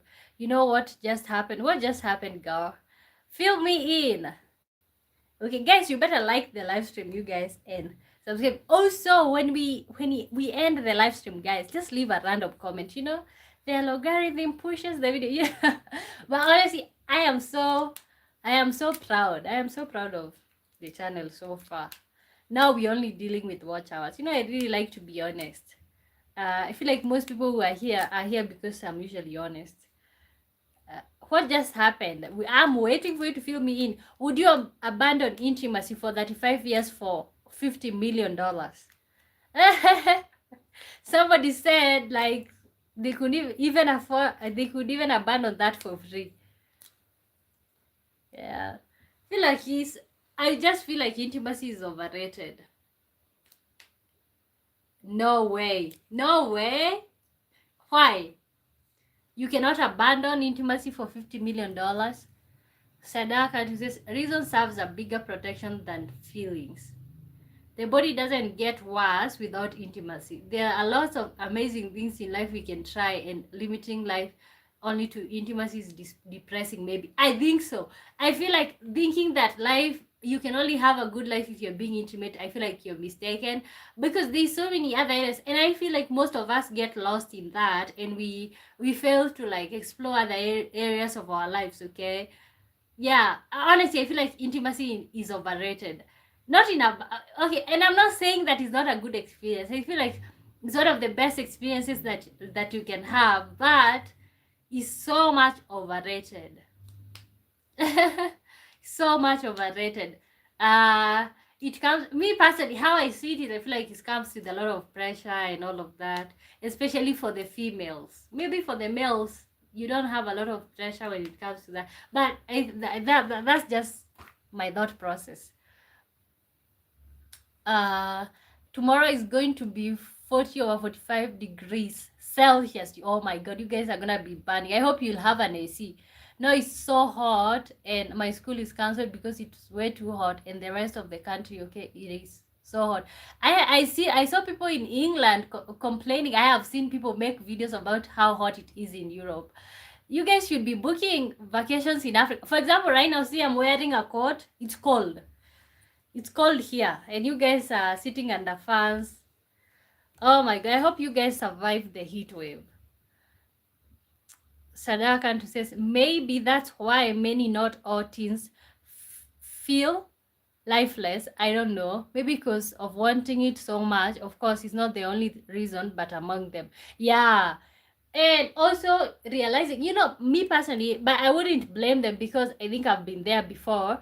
But right now, as of now, and I'm 24, like honestly, I would rather sleep than do any. To be really honest, like it doesn't make me sad. It doesn't make me happy. Like, and I feel when I'm not engaging in certain activities, I'm able to control myself. Like, I can plan my life. Okay, so I feel like intimacy puts, especially the woman's life, at line. Can you really plan yourself? It can maybe not having friends or family member die, that can make someone depressed, but also this one can be, yeah, it is called red here. Okay, wow. So what's the temperatures right now? I'm assuming it's at night in Netherlands. Okay, are you guys experiencing heat waves where you are? I don't think in the US they are. In Europe, it's really sad for my dog. He's okay. It is very hot. Okay, God, I hope you guys survive the heat wave. I feel like we have like a global warming thing going on. Yeah. Like the way I normally say that I can't believe time zones, this is the same thing. Like you guys are burning out there and here is cold. Cold, cold, cold. Mm-hmm.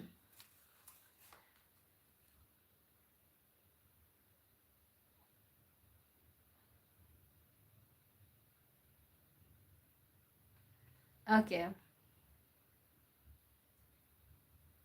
Da-da-da-da-da. Okay, if over here, uh, over here it hasn't been that hot compared to the last 3 years. Okay, good for you guys. I think Europe is getting cooked. Sadaka says the desperate need for intimacy. I feel like before I even read that, I feel like maybe people should start getting a C in places where it gets hot. Because I realized yesterday most people are saying that they don't have AC. Maybe people should get AC. Sada says the desperate need for intimacy also prevents to have genuine human connection with others. We were made for genuine connection in many levels, not only physical. Yeah, not only physical. Yeah. I feel like I feel like our bodies at the end of the day, they are who they are. So we cannot sit here and say that we don't want to have those experiences, but we can genuinely say that sometimes it's just better not to. Yeah. 28 degrees. Wow. Okay. Hope you guys stay safe. Uh, if your life had a theme song, what would it be?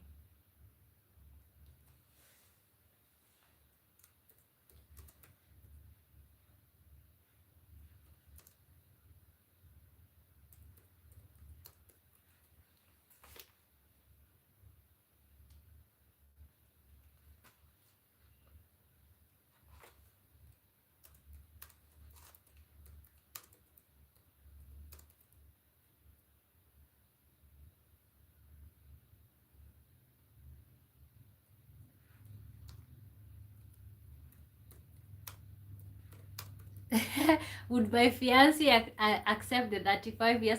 I think there's a time he asked me, he was scrolling on Instagram and he saw something of this sort. And he said yes, he would take the money. Like, yes. Honestly, everybody should take the money. If your person says that they wouldn't take the money, I think you're in for it. You're about to bring a generation of poverty. Yes, I think he would. He would take the money.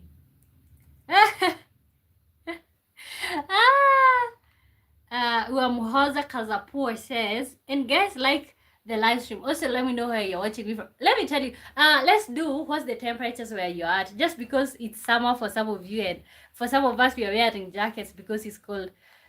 For those who would abandon intimacy for money, it's okay. But I just think even with all the money in the world, I don't want to be alone or searching when I'm old. Can you even listen to what you typed? You typed intimacy. Okay, it's not love, okay? Intimacy. Yeah, no, like I feel like love and intimacy are two different things. I would abandon intimacy for the rest of my life if that means me having a good life, to be really honest. Okay, I feel like poverty ends with me. Woo! Poverty ends with me. Let me tell you guys, if I never get rich, my generation ends with me. Like it ends with me. Nobody else is coming here because of me, as a result of me. No, this generation ends here. If you're not making it in life, this generation is ending right here with me. Yeah, I'm ready to end my bloodline. If you had a theme song, what would it be? If your life had a theme song, what would it be? Cyborg. Okay, I'm engaged. Lynn Hendricks says, let's do a game. You have an idea? You have an idea?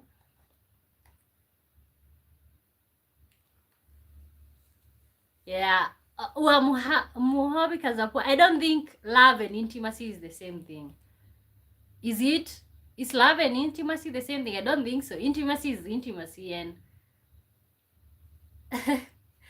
no, we need minimum boys. Okay, unfortunately. Let me tell you. Okay, honestly, genuinely, overall, I don't want children. Okay, but see, I keep saying I'm allowed to change my mind. Okay, I am allowed to change my mind. But let me tell you, if I never make it, like I'm poor, like right now, I have no business giving birth to children right now. No business whatsoever. No business whatsoever. Yeah. If I don't make it in life, my generation ends with me. That's it. That's it. No bloodline continuation. No all of that. I feel like that's really selfish. Guess the number. 4. Uhamombi Kazapo says, so what are you saying? Is there a relationship in which there is no intimacy? Yeah. Okay, let me give you a scenario today. If you got married to somebody and then they had an accident and then they were paralyzed from the neck down, would you leave them? Like they can't feel anything from the neck down. Would you leave them just because you cannot have intimacy with them? Yakubu Rabiu says hi. Hi to you, good to see you. And guys, you better like the live stream. Okay. 0 over 100. Okay, you start. Okay, make a guess or what? I said 4. Okay, and I know the game that you're trying to play, but I feel like you can mostly play if you are one-on-one with somebody. I don't know if it can work this way. Ooh. Okay, would you abandon intimacy for 35 years for $50 million? Eh. Okay, is that? No, like, okay, and guys, tell me the answer. If you got married to somebody and then they got paralyzed from the neck down, would you be able to live without intimacy? So that says there are couples who are not getting intimate and they can get along just fine. Maybe they can kiss or hug, but not more than that, and it's fine. Would anyone like to be intimate with bad partner? No, No, because uh, I don't think so, because I feel like it's an emotional, it's an emotional. I feel like intimacy is an emotional adventure. Where Moses says, "Okay, no, I wouldn't leave them." Okay, so see what I'm saying? That does that mean that like you don't love them? It means you love them. Yakubu says, "Thank you very much, Niger." Oh, is that Niger's? Okay, that's a country. That's a country. Ah, that's the flag. Okay, welcome to the live stream, everybody. Let me know where you're watching me from. Would you abandon intimacy for 35 years for 50 million US dollars? Eh, yeah, no, even personally, even I feel like even 10 million can work. You know, but 10 million, but you have to realize like even $1 million in Kenya is good money. That I would not be able to live without intimacy depends upon where I am that particular relationship. But you can. How did you live without when you were little? How did you live without? Okay, I feel like we all want to think that we cannot, but we can. You know, and also there's a book. There's a guy who was selling a book about semen retention.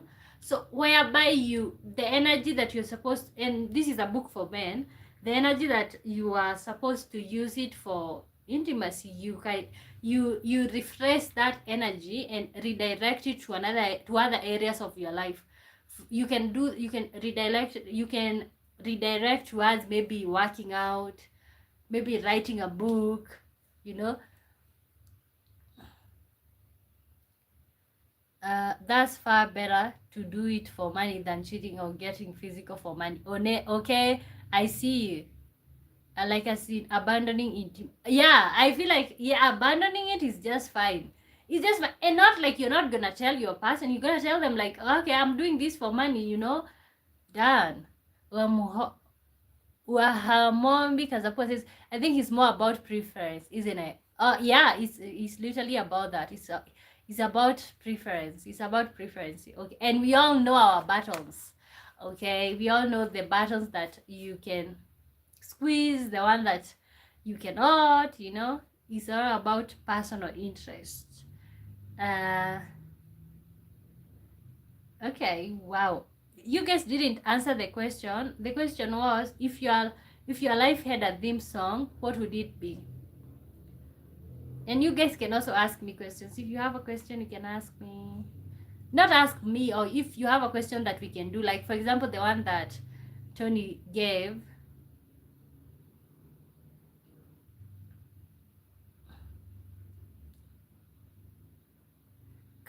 Karuhanga Colin says hi. Hi Karuhanga, good to see you. Sadaka says highway to heal. Okay, I'm joking. Okay. Right. Where is that? If if your life had a theme song, what would it be?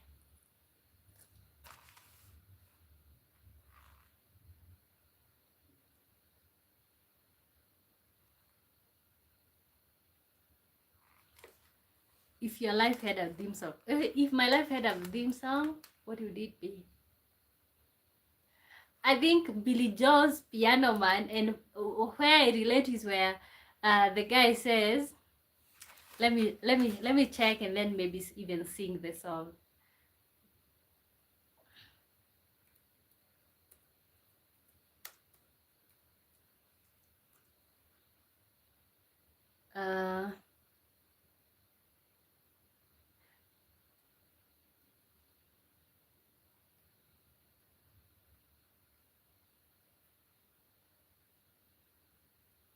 Okay, listen. I'm not gonna sing the whole of it, but I feel like if my life had a theme song, what would it be? Is this Billy Joel song, Piano Man, but where he says, Okay. He says, Bill, I believe this is killing me. As a smile ran away from his face. Well, I'm sure that I could be a movie star if I get out of this place. Honestly, that line. So, honestly, that's why I like this song, because you all always wonder why. I think I've sang this, especially those of you who have joined my 24 hours live streams right here. You know, I usually sing to entertain you guys, and this song have been one of them, this piano man, because I relate to where this guy, the waiter, says that if he could be able to get out of this place, the place where they were, if he could be able to get out of the bar, he could be a movie star.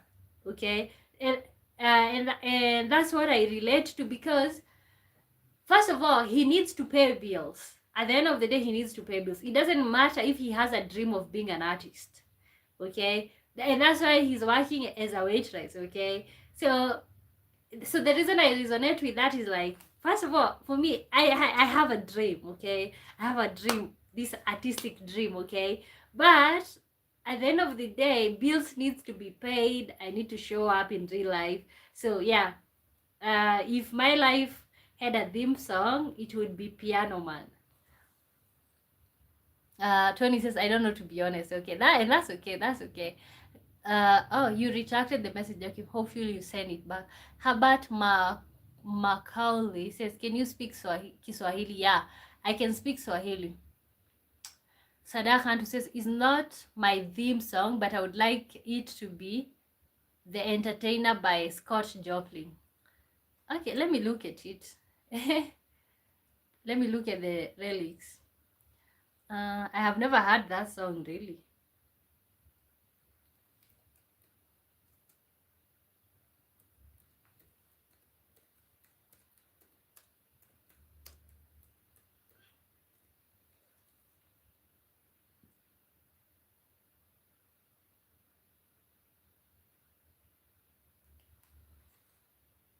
Oh, okay. Wow. It's without words.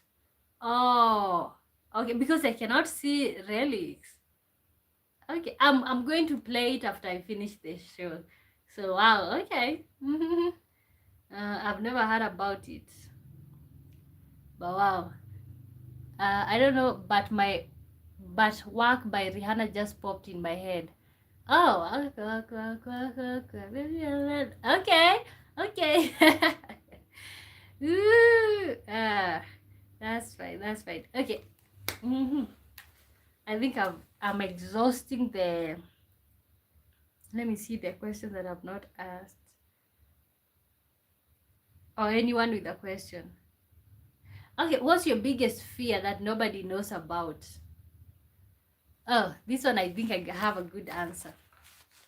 Oh my god, I skipped your message, Karuhanga.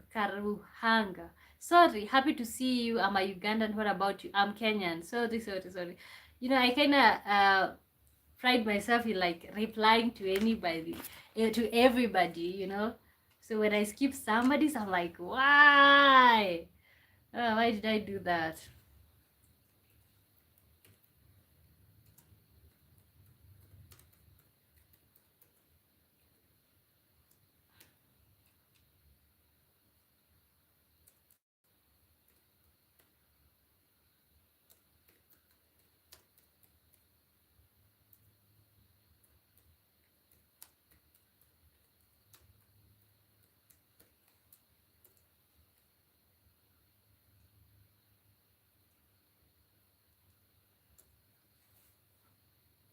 Okay, what's your biggest fear that it's without words? Oh, okay, I think I read that.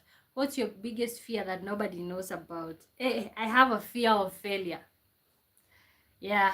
Oh God, I fear failure. Honestly, even whenever I'm doing anything, okay, and I'm always gonna refer to this YouTube because I think this is what you guys can relate to. I just fear failing. And then I fear that I'm gonna get to a point and then quit. You know what I'm saying? Like I have. What's your biggest fear that nobody knows about? I fear failing. I have fear of failure. Yeah. I feel like failure is hard to explain. Like, how do you explain why you failed? How do you explain why you didn't make it? You know? Yeah, I have fear of failure.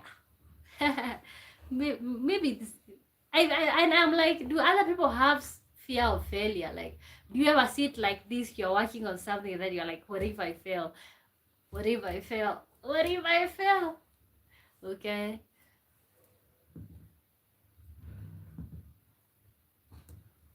I'm sitting here and I'm looking at the show that I'm watching. It's called Safe by Harlan Coben. I don't know. Have you guys watched I Will Find You?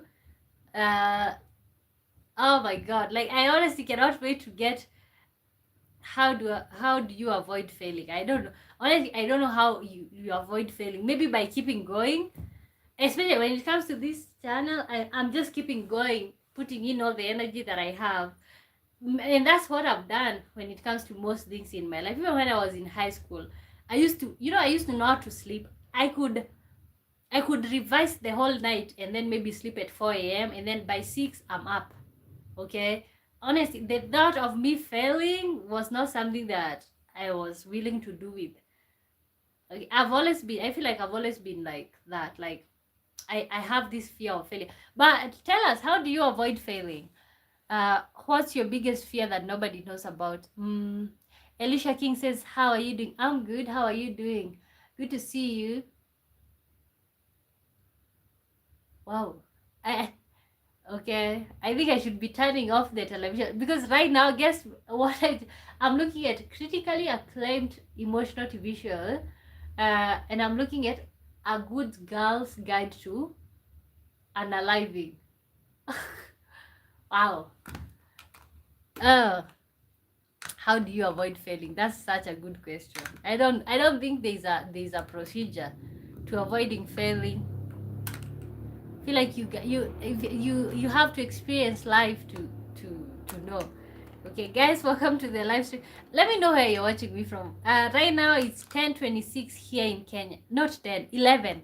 Sorry, 11:26 p.m. So it's nighttime here. I have a bad habit. I have a bad habit of sleeping at 2 a.m. Reason whatsoever. Okay. I don't get sleepy until 2 a.m.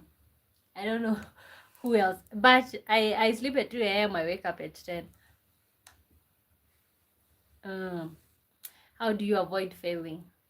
That's a good one. My biggest fear, I think, is dependence. Depending on somebody. Oh my god, that's also another one. But that's also another one. Honestly, I'm scared. Okay. Okay. What? No, okay. You say your biggest fear is dependence. Why? Depending on somebody. Why? Okay. Honestly, for me, the reason why I fear depending on people is that, like, the only person that you can trust, the only person that you can 100% trust that they will always be there with you, they will always show up, is yourself. Okay. So I fear that, like, when you let yourself go and, like, just depend on people, you're gonna get disappointed. And the moment that they know that you're very fragile, and when they let you go, you just break, that's exactly what you're going to do. Yeah, so I can see what you're saying. Yeah. And those of you who are just watching me for the first time, kindly like the live stream. My good name is Wamboy. I was born and raised in Kenya. I normally go live every day, 3 p.m. Kenyan time and 5 p.m. Greenwich Mean Time. So, but if you're subscribed, you'll always get notified when I go live. Yeah, yeah. I think you know what? I feel like you guys, we kind of have the same, because honestly, I am scared of depending on people because, God, yeah. Also, I feel like that's also a fear most African girls have. Or especially growing up in a system where, like, most of our parents were dependent on the men, you know? Okay. Wow, wow, wow, wow, wow.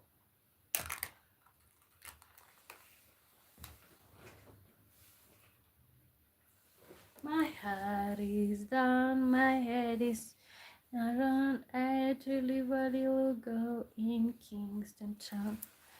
Down at the market, you can ladies cry along their heads they bear. Akira is so fashion, all that I knew good. Anytime we'll hear about him, such a say, I'm on my way. Won't be up for many a day.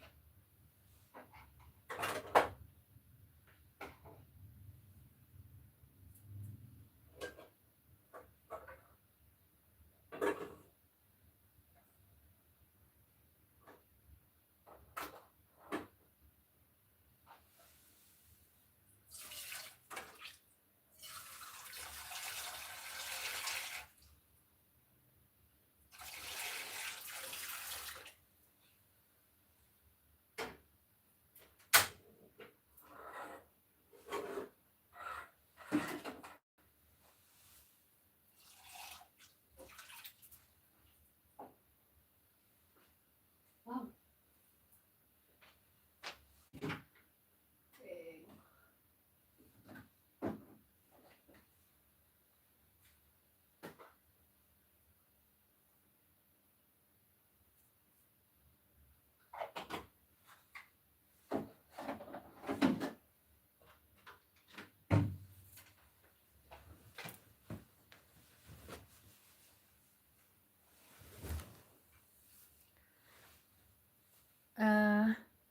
How are you doing? Good. Okay. So you guys, I think I'm already starting to cook right there.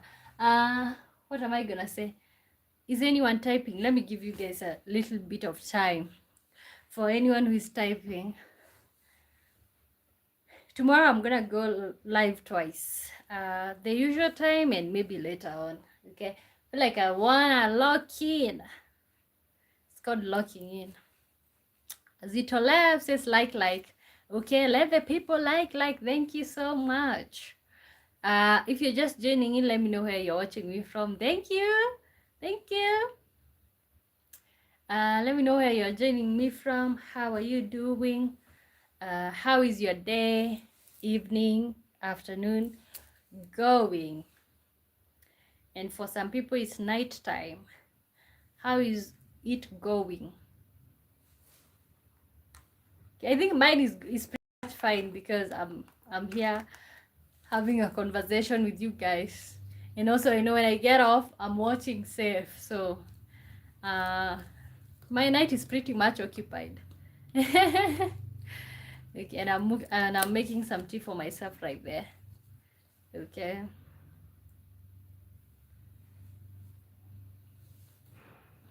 Okay, I think let's do a last question. What's the secret to a good life? Let me write right here.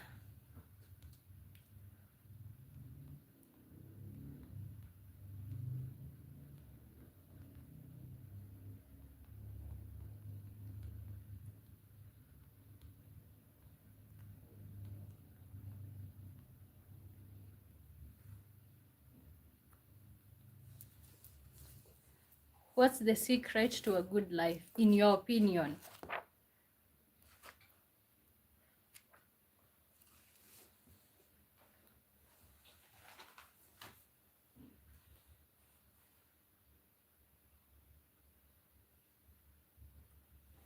Sadakantu says good choices. I'm a go-getter. Okay.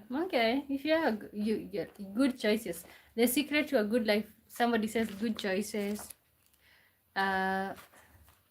Anybody else? Secret to a good life. Yeah, we all know this book that I have read for a long time. It's called The Art of the Good Life. I don't know how many of you have read this book.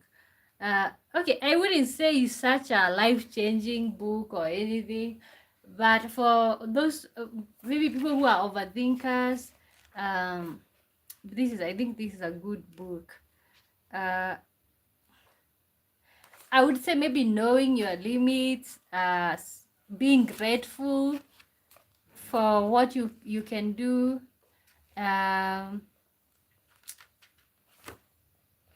There's a lot of this book when it comes to what's the secret to a good life. Being yourself, I think, is the secret to a good life. Okay, knowing your limits. That I think that's knowing your limits. Knowing yourself.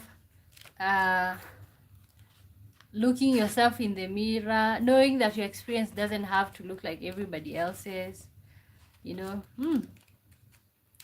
Yeah. Okay, what's a book that you've read recently that's been, it doesn't have to be recently, a book that you've read that's life-changing? You would think it's this one, but the book that I've read that's life-changing is The Secret. It's called The Mountain Is You. The book that I've read that I think is life-changing is called The Mountain Is You. Such a great book. The Mountain Is You. It helps you look at your, and you can download a copy online. Okay, and now we're just winding up.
Okay, so you guys, what we're gonna do is like we're gonna end it at that. Tomorrow, see you. So tomorrow I'm gonna try, we're gonna have like maybe a rigid topic, like one topic with a bunch of questions, but I don't like planning the shows. I just like them to flow by themselves. So thank you so much everybody for tuning in, and until next time, bye bye. Also, guys, before you leave, maybe make sure you leave a comment under this video. When I end, the live stream is just gonna be saved automatically.